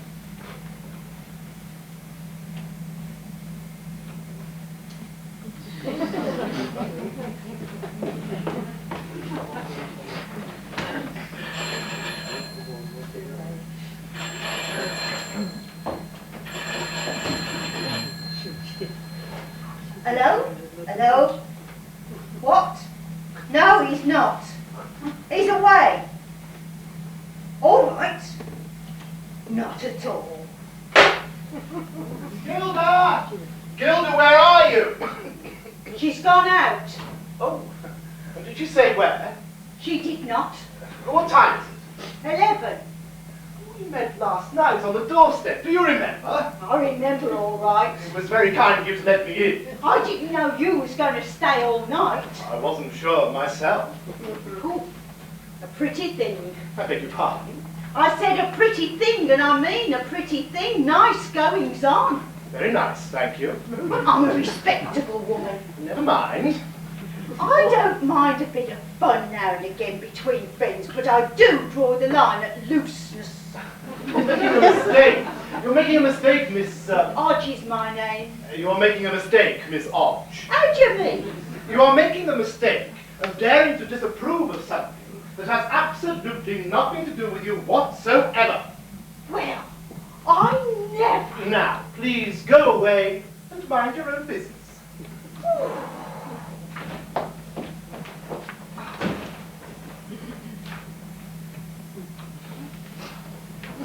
Hello, darling. I couldn't bear it anymore, so I've come back. Hello, Leo. You? Yes, I couldn't bear it any longer either, so I've come back. Where have you come from? New York, When? When did you arrive? last night. Why aren't you dressed? I only just got out of bed. You stayed here? Yes, With Gilda? yes. I see. Well, it wouldn't be any use lying, would it? I mean, pretending I didn't. No use at all. I'm not even sorry, Leo, except for hurting you. Where is Gilda? She's gone out. Out? Why? Where's she gone to? I don't know. How vile of you! How unspeakably vile of you both! It was inevitable. Inevitable. I arrived unexpectedly. You were away. Gilda was alone. I love her. I've always loved her. I've never stopped loving her for a minute, and she loves me too. What about me? I told you I was sorry about hurting you. Gilda loves me. I never said she didn't. What are we to do? What are we to do now? No, I really haven't got the faintest idea. You're laughing inside. You're thoroughly damned well pleased with yourself, aren't you? I don't know. I don't know that either. You are. I can see it in your eyes. So much triumph. Such a sweet It revenge. wasn't anything to do with revenge. It was, of course it was. Secretly thought out, planned for ages, infinitely mean. Do shut up and don't talk such nonsense. Why did you do it then? Why did you come back and break everything up for me? Came back to see you both. It was a surprise. A rather cruel surprise and brilliantly successful. You should be very happy. Should I? Perhaps I should be happy too. You've set me free from something. What? The feeling I had for you. Something very deep, I imagined it was, but it couldn't have been, could it, now that it has died so easily? I said all that to you in Paris, don't you remember? I thought it was true then, just as you think it's true now. It is true. Oh, no, it isn't. Do you honestly believe I could ever look at you again as a real friend? Until the day you die. Oh, shut up. It's too utterly beastly, the whole thing. I do admit it's very, very uncomfortable. Is Gilda going to leave me? To go away with you? How do you want her to? Yes, I suppose so now. Oh, we didn't make any kind of arrangement or plans. I came back too soon. You could have gone away and left a note for me. That would have been nice and easy for you, wouldn't it? Yes, I suppose it would be, but I don't know that I should have done it. Why not? Because if I had, I shouldn't have seen you, and I wanted to see you very much. You even wanted to see me hating you like this? Very touching. You're not hating me nearly as much as you think you are. You're hating the situation, and that's quite different. You flatter yourself. No, I speak from experience. You forget I've been through exactly what you're going through now. I thought I hated you with all my heart and my soul, and the force of that hatred swept me away onto the high sea, too far out of reach to come back when I discovered the truth. The truth? But no one of us is any more to blame than the other. We've made our own circumstances, you, Gilda, and me, and we've bloody well got to put up with them. I wish I could aspire to such a sublime God's eye view. You will, in time, when your acids have calmed down. I'd like so very much not to be able to feel anything for a little. I'm desperately tired. You need a change. It seems as if I'm going to get one, whether I want it or not. Oh, Leo, you really are very, very tender. Don't laugh! How dare you laugh? How can you laugh? It's a good joke, a magnificent joke. Pity Gilda chose just that moment to go out. We could all have enjoyed it together. Like we did before. Yes, like we did before. And like we shall again. No, never again. Never. I wonder.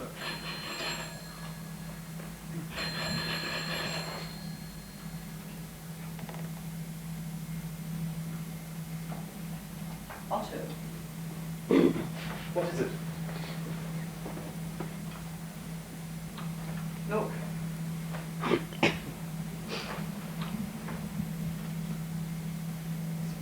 Gilda. Of course.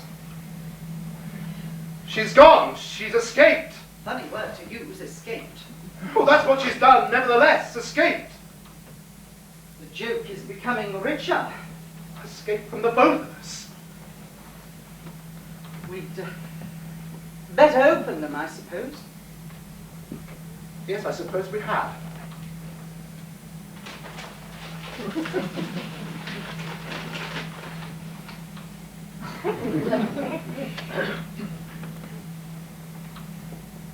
What does yours say?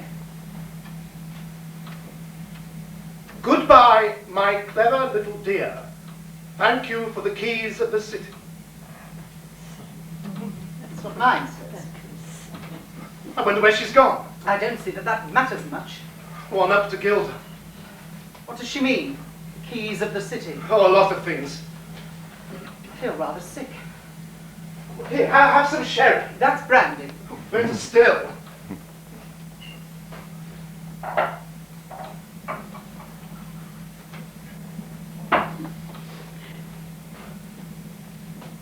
Thank you.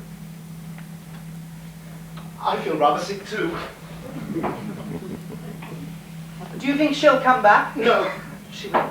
She must. She must come back. she won't, not for a long time. It's all my fault, really. Is it? Yes, I've unfortunately turned out to be successful. Gilda doesn't care for successful people. I wonder how much we've lost with the passing of the years. A lot, I think. Practically everything now. Love among the artists. Very difficult. Too difficult. Do you think we could find her? No. We could try. Well, why do you want to? Of course. Well, why? What would be the good? She might explain a little more clearly. What would be the use of that? We know why she's gone perfectly well. Because she doesn't want us anymore? Because she thinks she doesn't want us anymore. I suppose that's as good a reason as any. Quite. All the same, I should like to see her. Just once. Just to find out, really, in so many words. So many words. That's what's wrong with us. So many words. Too many words. Masses and masses of words spewed about until we've choked on them. We've argued and probed and dragged out our entrails in front of one another for years. We've explained away the sea and the stars and life and death and our own peace of mind. I'm sick of it. I'm sick of this never-ending three-sided game of spiritual ping-pong, this battling of our little egos in one another's faces. Sick to death of it. Gilda's made a supreme gesture and got out. Well, good luck to her, that's what I say. Good luck to the old girl. She certainly knows her onions. You'll get drunk swilling down all that brandy on an empty stomach. Why not? What else is there to do? Here, have some more yourself. Right. Here goes.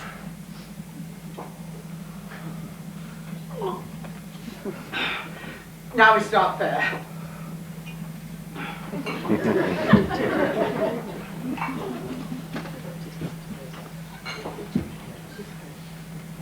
Gilda! Gilda!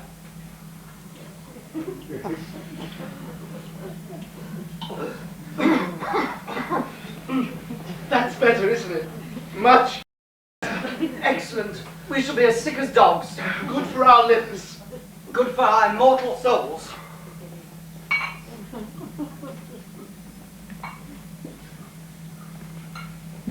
Our immortal souls. Our immortal souls.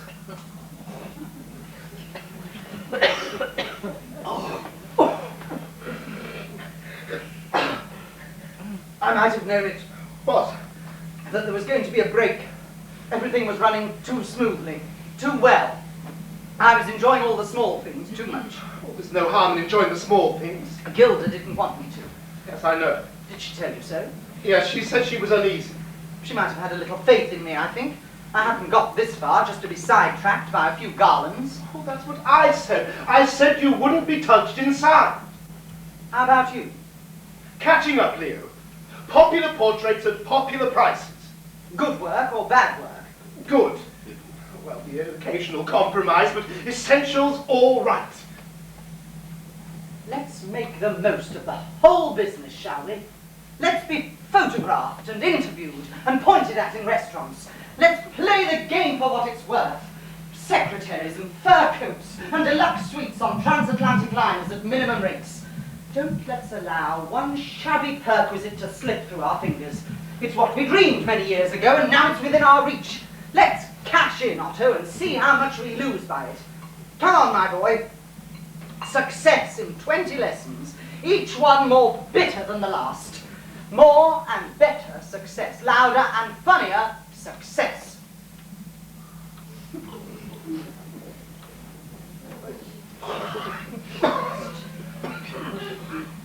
Takes the breath away a bit, doesn't it? How astonished our insides must be. All that brandy hurtling down suddenly. And on a Sunday, too. We ought to know more about our insides. We ought to know why everything does everything. Machines, that's what we are. All of us. I can't help being a little discouraged about it every now and then. Sheer sentimentality. You shouldn't feel discouraged at all. You should be proud. I don't see anything to be proud about. That's because you don't understand. Because you're still chained to stale illusions. Science dispels illusions. You ought to be proud to be living in a scientific age. You ought to be proud to know that you're a minute cog in the vast process of human life. I don't like to think that I'm just a minute cog. It makes me sort of sad. The time for dreaming is over. Never, never, no, I shall never consent to that. Never as long as I live. Well, how do you know that science isn't all a dream, too? A monumental, gigantic hoax? How could it be? It proves everything. What does it prove? Answer me that. Don't be silly, Otto. You must try not to be silly. Facts. A few tawdry facts, torn out of the universe and dressed up in terminological abstractions. Science is our only hope, the only hope for humanity. We've wallowed in false mysticism for centuries. We've fought and suffered and died for foolish beliefs which science has proved to be as ephemeral as smoke. Now is the moment to open our eyes fearlessly and look at the truth. What is the truth? Oh, it's no use talking to you. You just won't try to grasp anything. You're content to go on being a romantic clod until the end of your days. But what about you? What about the plays you write? Turgid with romance, sodden with true love, rotten with nostalgia. There's no necessity to be rude about my work. That's quite separate and completely beside the point. Well, it oughtn't to be. It ought to be completely in accord with your cold, incisive, scientific viewpoint. If you're a writer, you should write about what you think. If you don't, you're a cheat. A cheat and a hypocrite. Impartial discussion is one thing, Otto. Personal bickering is another. I think you should learn to distinguish between the two. Let's have some more brandy. That would be completely idiotic. Well, let's be completely idiotic. Very well.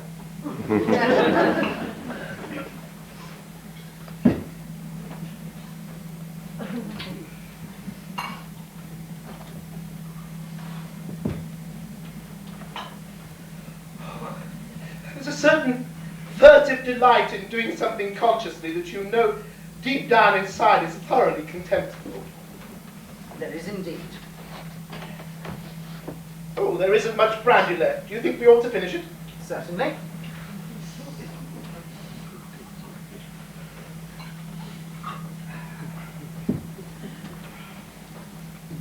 Now what? Now what? Stop saying what like that. It sounds ridiculous. I wanted to know what you meant by now what. Now what shall we drink to? Let's not drink to anything. Let's just drink. All right.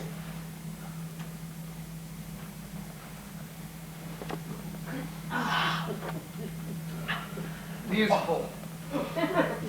Gilda would be surprised if she walked in now, wouldn't she? She'd be so surprised, she'd fall right over backwards. So should we. Oh dear. Oh dear, oh dear, how silly. How very, very silly. She'll never come back. Never. She will. When we're very, very old, she'll suddenly come in a bath chair. Damn fool. Who's a damn fool? You are. I am. We're both damn fools. We were both damn fools to have anything to do with her in the first place. You're awfully strong, Otto. Much, much stronger than you used to be. I've been all round the world. I've roughed it. That's what's made me strong. Every man ought to rough it. That's the trouble with civilized life. It makes you soft. I've been thinking that for a long time. I've been watching myself getting softer and softer and softer. That's all.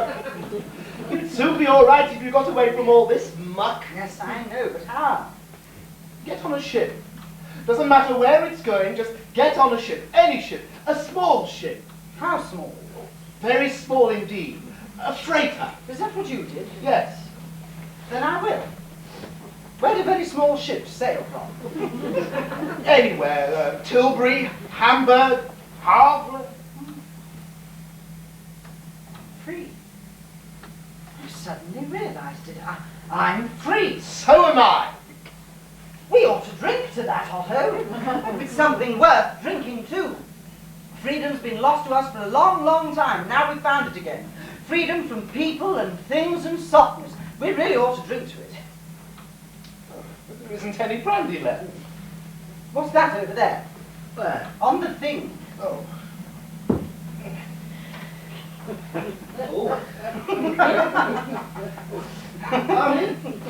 It's sherry. What's the matter with sherry? All right.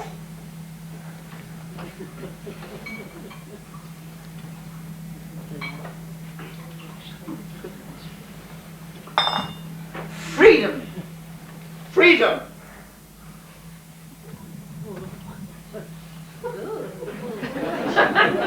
Very insipid. Tastes like brown paper. I've never tasted brown paper. Neither have I.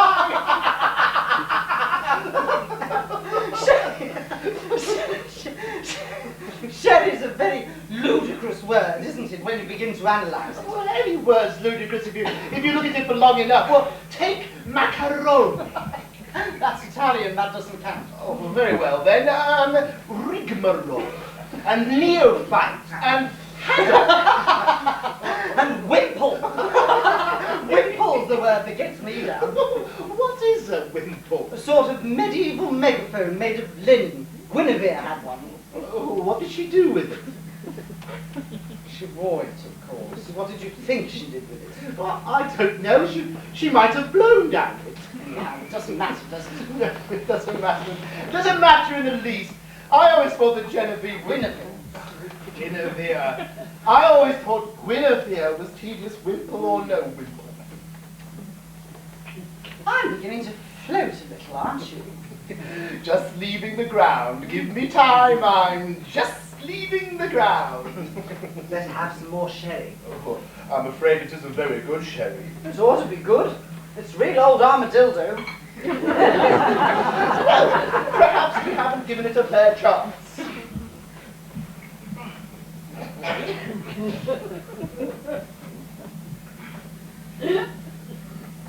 Après-moi, the deluge. Après both of us the deluge.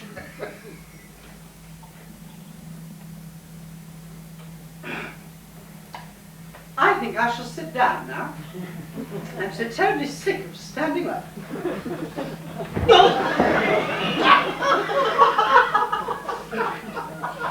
Oh, human beings were never meant to stand up in the first place.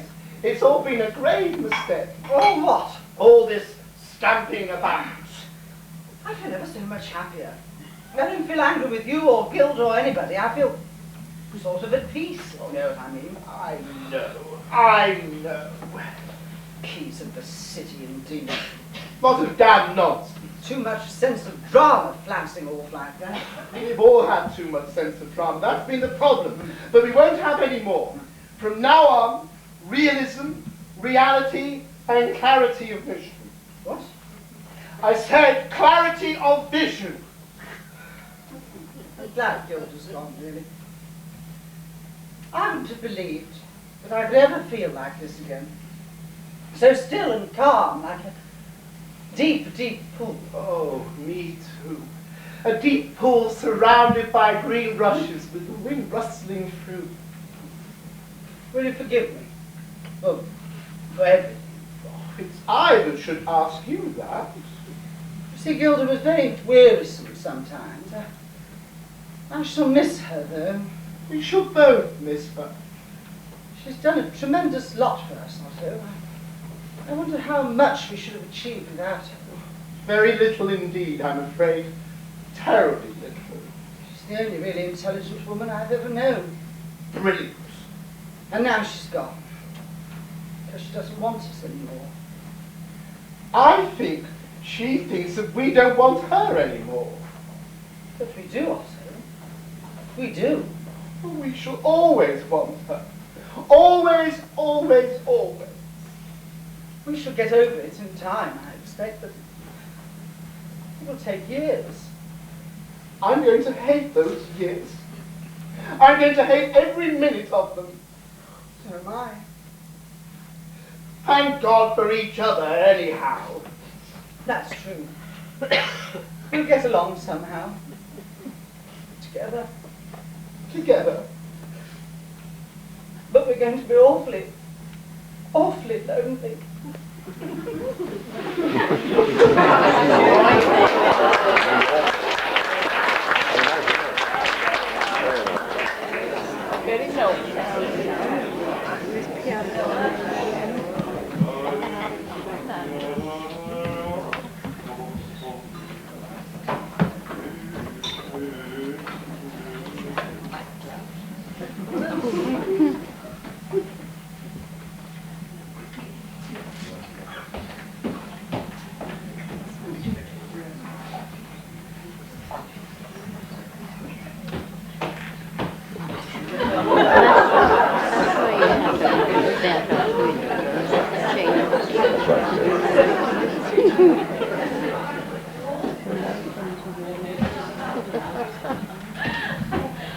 Who'd like a highball? We all would.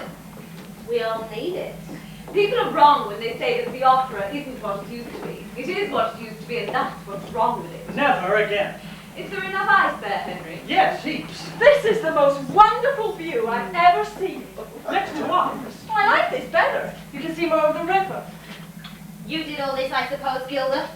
No, just a few extras. Ernest laid the foundation. When is he coming back? Tomorrow. It's lovely. Here, Grace. Thank you. Gilda? Thanks, Henry. Helen, do you want yours out there? No, I'll come in for it. Oh, where did you get this? Italy. We were motoring to Siena and we stopped at a little village for lunch, and there it was, just waiting to be grabbed. You ought to open a shop. With your reputation, you'd make a packet. Well, this is my shop, really. I make quite enough one way and another. But the things in this room aren't for sale, are they? All except the pictures. Those are Ernest's. Oh, then they are for sale. Perhaps at a price. And oh boy, what a price. What was the name of the one he sold down? I don't think it had a name. The name of the artist, I mean. Matisse. Well, in my mind, it ought to have been a double Matisse for that money. $11,000, wasn't it? It was. Your father's a very lucky man. Yeah. Bow, Henry, or fall down dead. One or the other. Do you want to see over the rest of it, Grace? I do indeed. I'm taking mental notes, and if any of them come out right, I'll send you a handsome gift. Terrace first, Very nice line of balcony furniture. Swing chairs, striped awnings, shrubs. No, I'd rather die than go near the terrace. It makes me giddy from here. Oh, I love being high up. So do I. The higher the better. What floor is this? 30th. I was caught by fireworks on the 9th floor. I had to be hauled down a ladder in my nightgown. Ever since I've always lived on ground level. What about burglars? Well, I'd rather have 50 burglars than one fire. What would you do here, Gilda, if there was a fire, if it started down below in the elevator shaft or something? Very nice line of fire escapes, just through that door there. Very well equipped and commodious, and also it has a wide enough balustrade to slide down. One day there'll be an earthquake in this city, then all you high livers will come tumbling down. In that case, I'd rather be here than on the ground. Come and see the bedrooms. Higher still, higher still. You two will be all right, won't you? Of course. Help yourself to another drink, Henry. Thanks, I will.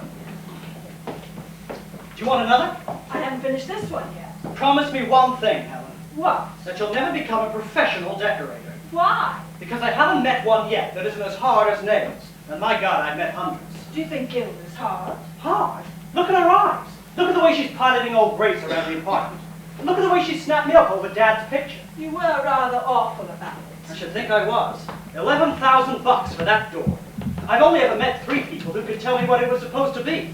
And they all told me different. Oh, it's not in your line, Henry. You bet your sweet life it isn't. None of that price. I like modern painting. I think it's thrilling. Bunk. That's what people always say about new things. Look at Wagner. What's Wagner going to do with it? When first his music came out, everyone said it was terrible. That's Jake with me. It's silly to laugh at things just because you don't understand them. You've been around too much lately, Helen. You ought to stay home more. If it hadn't been for Gilda, I don't know what I'd have done all winter. If it hadn't been for us, I don't know what she'd have done all winter. You could have fixed our apartment just as well as she did. I mean, what do we want with all that Spanish junk? It isn't junk, it's beautiful. She's got the most wonderful taste. Everyone knows she has. It's a racket, Helen. The whole thing is a racket. I don't know what's coming to you tonight. The evening's been a flop. The opera was lousy, and now we've been dragged up here instead of going to the casino. Just because Gilda sniffed a bit of business. Do you really think she only got Grace up here to sell us something? I do. Oh, Henry. Don't you? No, of course I don't. They've got a lot of money. They don't need to go on like that. That's how they made the money. Ernest has been palming off pictures on people for years. I don't see why you shouldn't if they're willing to buy them. After all, everybody's selling something. I mean, Don't they keep any servants? I expect they've gone to bed. I better answer the door, I suppose. I think you had.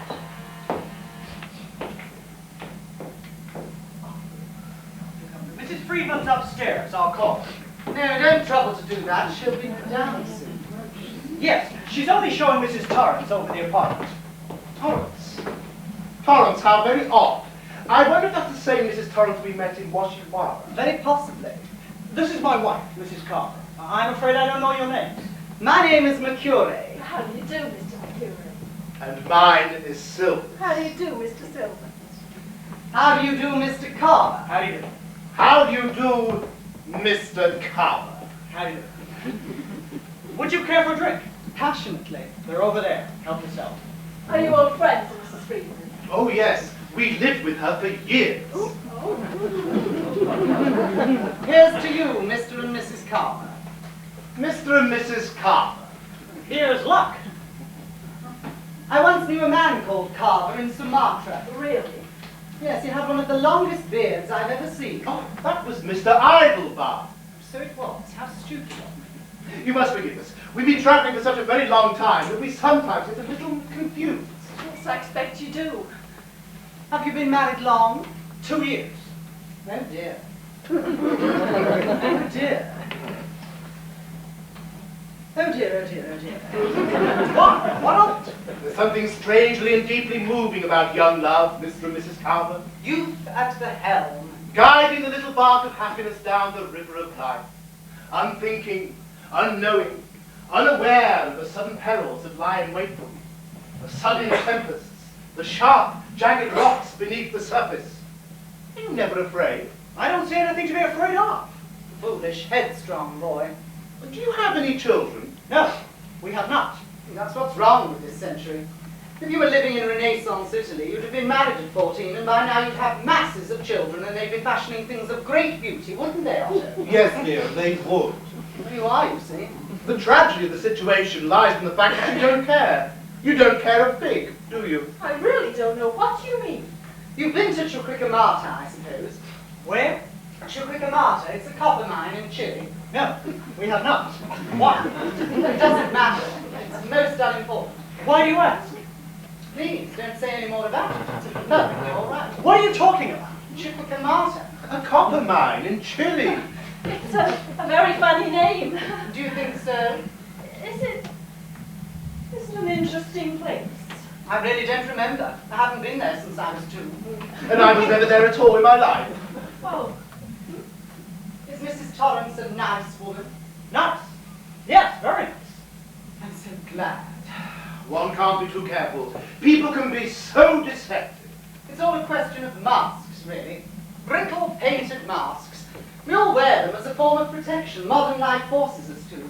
We must have some means of shielding our timid, shrinking souls from the glare of civilization. Oh, do be careful, Leo. Remember how you upset yourself in Mombasa.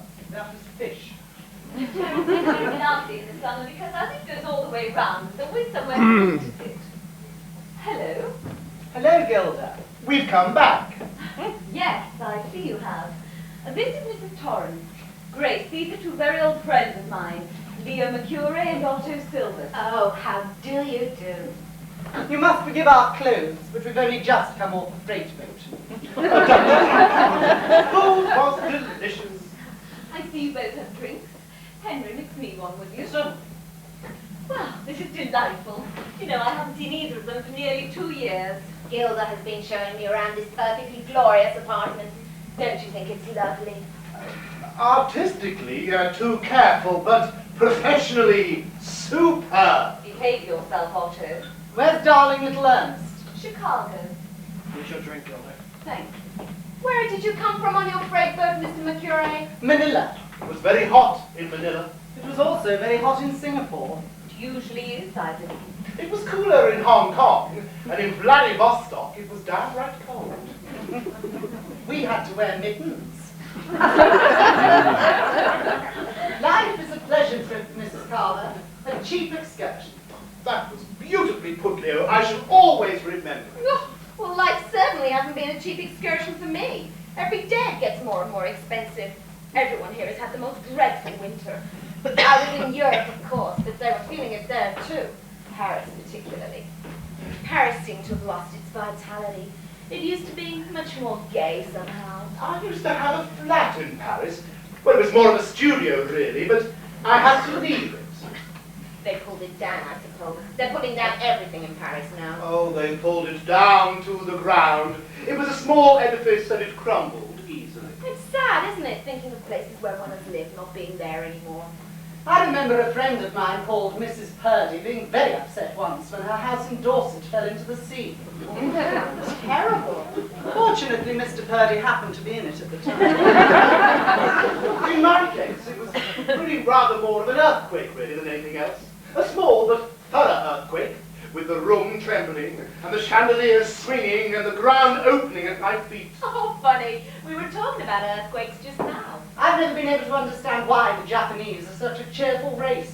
All that hissing and grinning on the brink of destruction. The Japanese don't mind destruction a bit. They thrive on it. It's part of their upbringing. Well, look at the way they kill themselves on the most whimsical of pretexts. I always thought Madame Butterfly was over hasty. She should have gone out into the world and acquired an austere independence. Just like you, Gilda. Don't talk such nonsense. Really, they both talk the most absurd nonsense. They have done ever since I've known them. You must pay no attention to them whatsoever. Don't undermine our social poise, Gilda. You, who have so much. Your social poise is non-existent. We have a veneer, though. It's taken us years to acquire. Don't scratch it with your sharp, witty nails, darling. Have you written any new plays, Leo? Have you painted any new pictures, Otto? You must both come to lunch one day and tell me all about yourself. That would be delightful. Just the 3 of us. Should old acquaintance be forgot? Close harmony. Forgive me if I'm not quite as helpful to you as I once was. My critical faculties aren't what they once were. I've grown away, you see. How far have you grown away, my dear love? How lonely are you in your little box so high above the arena? Don't you ever feel that you want to come down in the cheap seats again, nearer to the blood and the sand and the warm smells, nearer to life and death? You've changed, Leo. You used to be more... You've changed too, Gilda. But of course, we expected that.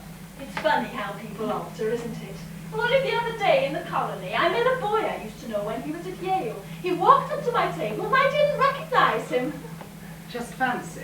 Of course, I have an excellent memory for names, but I can't for the life of me remember faces.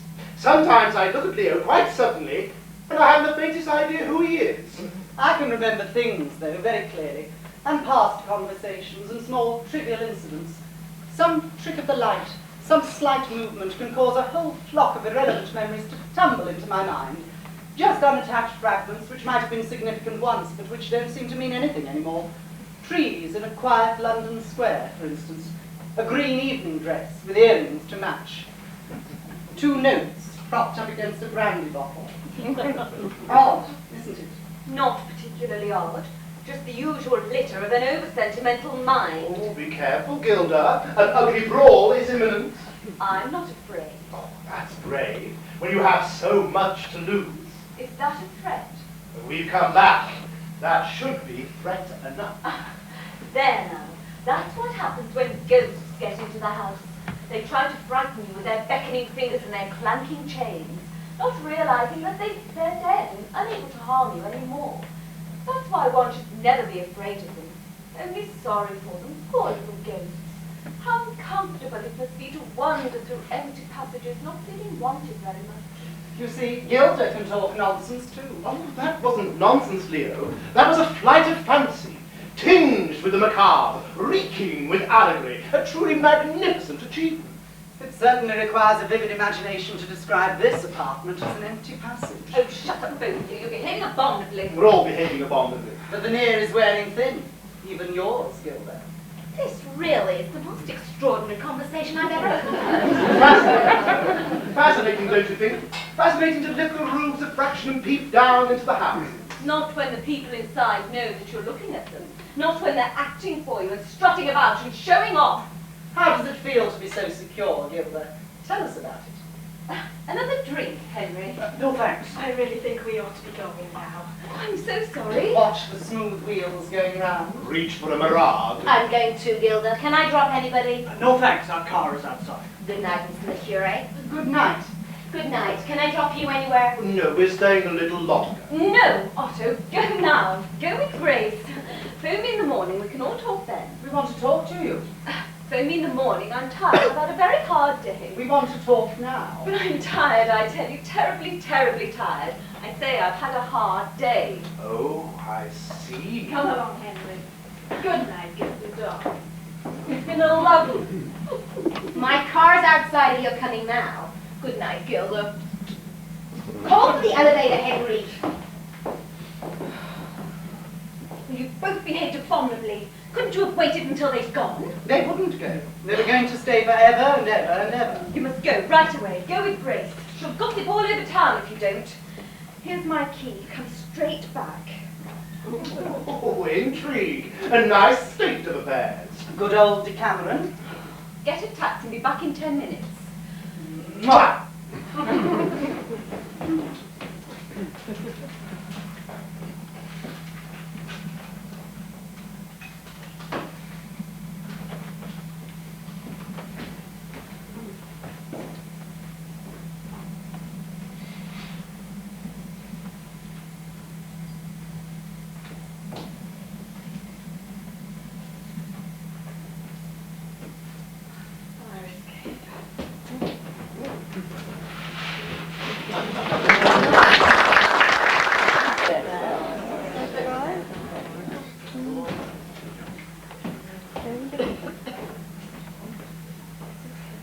Oh, good morning, Matthew. Leave the paintings down there and bring me some coffee as quickly as you can. Yes, sir. Is Mrs. Friedman awake yet? She hasn't rung yet, sir. All right, get me the coffee quickly as you can then. It's all ready, sir.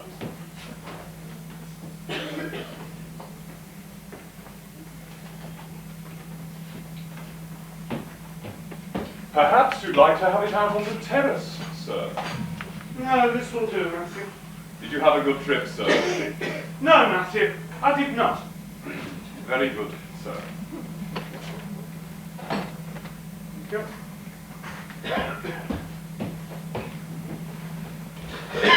Good morning, Ernest. That's my son. He will, Ernest, he couldn't fail to. Dear little Ernest. Where in heaven's name did you come from? Manila. It was very hot in Manila. Aren't you pleased to see us? Have you been staying here? Of course.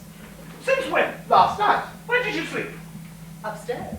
What? Where's Gilda? We don't know, she's disappeared. Disappeared? What on earth do you mean? Well, like I say, she's disappeared. Disappeared, gone. She fluttered out into the night like a silly great owl. She arrived when she was entertaining a few smart friends. She pressed a latchkey into our hands and told us to come back later. And when we did come back, she was gone. So we waited for a while, and then we went to bed. We were very tired. Fantastic, the whole thing. Ridiculous. Do you think we could have some coffee? Yes, you can have some coffee if you want it. Oh, I do hope you're not going to be disagreeable, Ernest. After all, you haven't seen us for ages.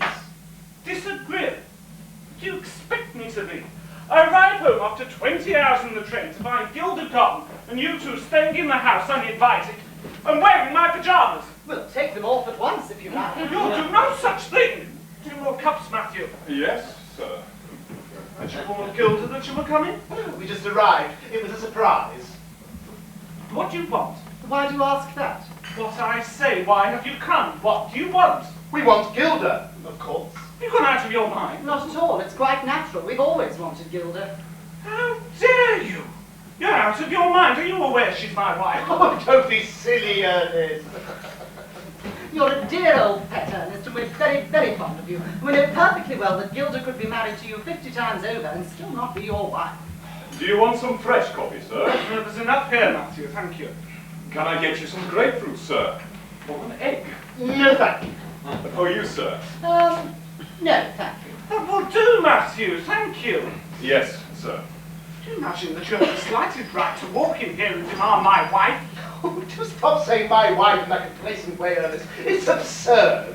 We know entirely why you married Gilda, and if we'd both been dead, it would have been an exceedingly good arrangement. You are dead as far as she's concerned. Oh, no, we're not. We're very much alive. I fear your marriage is on the rocks, Ernest. This is one of the most outrageous displays of brazen impertinence I've ever encountered. It is inconvenient, I do see that. I do see it may inconvenience you very much. But no more than that, and you know it as well as we do. Aren't you taking an awful lot for granted? Only what we know. I won't lose my temper with you because that would be foolish. And ineffective. But I think you'd better take whatever clothes you arrived in and go away. You can come back later when you're in a more reasonable frame of mind. We're in a perfectly reasonable frame of mind. We've never been more reasonable in our lives, nor more serenely determined. Now look here, you two. I married Gilda because she was alone. Because for many years I was very attached to her.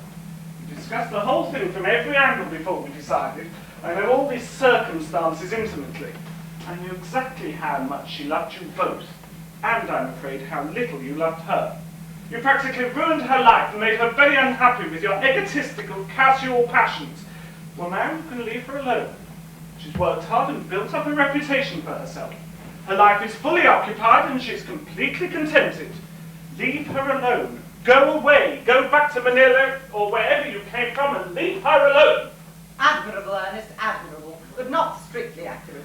We love her more than anyone else in the world and always shall. She caused us just as much unhappiness in the past as we ever caused her. And although she may have worked hard, and although her life is so fully occupied, she is far from being contented. We saw her last night, and we know. She can never be contented without us, because she belongs to us just as much as we belong to her. She ran away from you. She'll come back. She has come back. Coffee, that's the thing. Nice, strong coffee. Delicious. This is insupportable. Peculiar and complicated, I grant you, and rather exciting, but not insupportable. I might have known it. Shall I take your parcel, ma'am? Yes, give it to Nora, Matthew. It's my evening cloak. Yes, ma'am. I borrowed this hat and coat from the telephone operator at the Ritz. Remind me to return it to her sometime this morning, Ernest. Well, this is all very awkward, isn't it? Especially the minute you just arrive home. Did you both stay here last night? Yes, we did. I wondered if you would. Why did you sneak off like that? I should have thought the reason obvious enough. It was very weak of you. Not at all. I wanted some time to think. Ernest, pour me some coffee, will you? Don't ring for another cup. I couldn't bear to see Matthew's eyes popping out at me anymore. I'll use yours.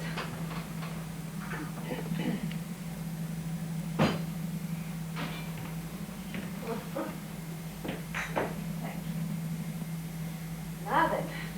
Now then, indeed. What's going to happen? Oh, social pies again. Oh dear, oh dear, oh dear. Do you know, you both look bigger than fun in those pyjamas. I can't remember when I've been so acutely irritated in all my life. It is annoying for you, Ernest. I do see that. I'm so sorry. Yes, we're both sorry. Your arrogance is insufferable. I don't know what to say. I don't know what to do. I'm very, very angry. Gilda, make them go. No, they wouldn't. Not if I told them till I was black in the face. Quite right. Not without you, we wouldn't. Oh, how sweet of you both. What are you up to? What have you been saying to Ernest? Lots of things. They're both being extremely offensive. In what I way? don't wish to discuss it any further. I believe you've got a little fatter, Otto. He eats too much rice. But you seem very well. Thank you. And you, Leo, the line between your eyes is deeper, but you seem very healthy. I am. You were always strong, constitutionally, strong as an ox. Do you remember that, Ernest? What? Nothing, it doesn't matter. Stop pulling our ears and stroking us, Gilda, and tell us your secret. Tell us why you're so strange and quiet. Tell us what you're up to. Don't you know? I've given in. What? I've given in. I've thrown in my hand, game's over. Gilda, what do you mean? What I say. You mean, you can't mean that... I mean, I'm going away from you, Ernest. Some things are too strong to fight against. I've been fighting for 2 years and it's no use. So, I've got bored of the battle, sick to death with it, and I've given in. What insane? You can't be serious. I'm not serious. That's what's so terrible. I know I should be, but I'm not. My heart is bobbing up and down inside me like a parrot in a cage. It's shameful, I know, but I can't help it. And you two, sitting there with the light of triumph in your eyes, say something, can't you? Say something before I slap your smart little faces. I knew it. I knew it last night. We both knew it. We laughed ourselves to sleep. Pull yourself together. Don't be such a fool. Pull yourself together. Calm down, Ernest. Don't get so upset. It can't hurt you that much. Crazy. You're stark staring mad. I am mad. I'm mad with joy. I'm mad with relief. I thought that they really had forgotten me. That they were really free of me. I thought that I should never see them again and that my heart should be heavy and lonely for them until I died. Serve you right for leaving us. Serve you damn well Be right. quiet. Shut your trap, darling. I'm trying to explain to Ernest. I don't want to hear explanations. I don't want to hear any more. Oh, try and stop her, that's all. Just try and stop her. She's off. She's embarked on a scene. Oh, dear love, this is highly delectable. The old girl's on the warpath. Be quiet, I tell you. Don't crow. Don't be so mean. I don't want to hear any more, I tell you. You must. There's so much I've got to say. You must listen. For your sake and the sake of all of us, you must listen. Being unbelievably vulgar. I'm ashamed of you. I'm ashamed of many things, but not of this. This is real. Oh, I've made use of you, Ernest, and I'm ashamed of that. And I've lied to you, and I'm ashamed of that too, but at least I didn't know it because I was lying to myself too.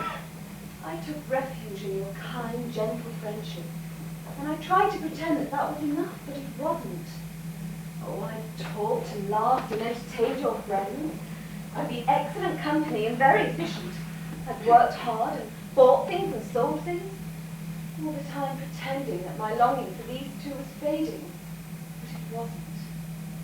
They came back last night, looking very sleek and sly in their newly pressed suits.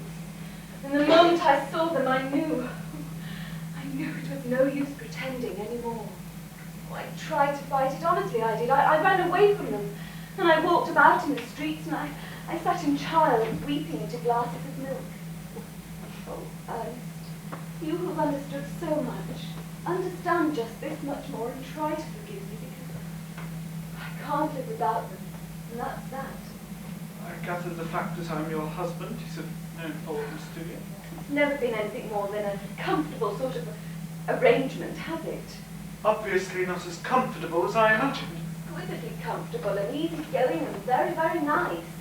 But things of that sort don't count in situations like this. You must see that. See a ruthless egotism an utter disregard for anybody's feelings but your own. That's all I can see at the moment. You should see more, Ernest. You really should. The years that you've known us should have taught you that it's no use trying to make any one of us toe the line for long. Gilda's different from you two. She always has been. Not different enough. You let her down utterly. You threw away everything she ever gave you. It was painful to watch her writhing in the foolish love for you. I used to love you both too. You were young and gay, and your assurance wasn't set and unbecoming as it is now. I don't love you anymore. Not even fond of you. You set all my emotions on edge. When Gilda escaped from you, I tried to make her happy and contented quietly without fuss. She could never be happy without a fuss. She revels in it. Superficially, perhaps, but not deep down in her heart. What do you know of her heart? Cruel little cat. Shut up. She's chosen to come back to us. She just said so. How do you account for that? The sight of you has revived her old foolish love for you. But not anymore. She knows too much now to be taken by you again. You're wrong, Ernest, you're wrong. Lack of balance verges on insanity. No, I think that was downright rude. What's the use in talking? Why go on talking? Look at me, Ernest. Can't you see what's happened? You're a mad woman again. Yes, why shouldn't I be a mad woman? I've been sane and still for 2 years. You believed my dead behaviour because you wanted to believe it. It's silly to go on saying that we're not alike, the three of us. We're all at peace, all three. Those early years made it so. From now on we must live and die in our own way. No one else's way is any good. We don't fit. No, you don't, and you never will. Your values are false and distorted. Only in your opinion. In the opinion of anyone who has any sense of decency. We have our own decencies. We have our own ethics. Our lives are a different shape from yours. Wave us goodbye, little Ernest. We're together again. Oh, be friendly, Ernest. It can't hurt you that much. No, not anymore. I've wasted too much friendship on you already. You're not worth it. There's a lot of vanity in your anger, Ernest, which really isn't worthy of your intelligence. Don't speak to me, please. Otto's perfectly right. This behaviour isn't worthy of your intelligence. If you were twisted up inside and really unhappy, it would be different, but you're not. You're no more than offended and resentful that your smooth habits should be tampered. Hold your tongue. I've had enough of your effrontery already. For once and for all, don't you seem dreadfully outraged?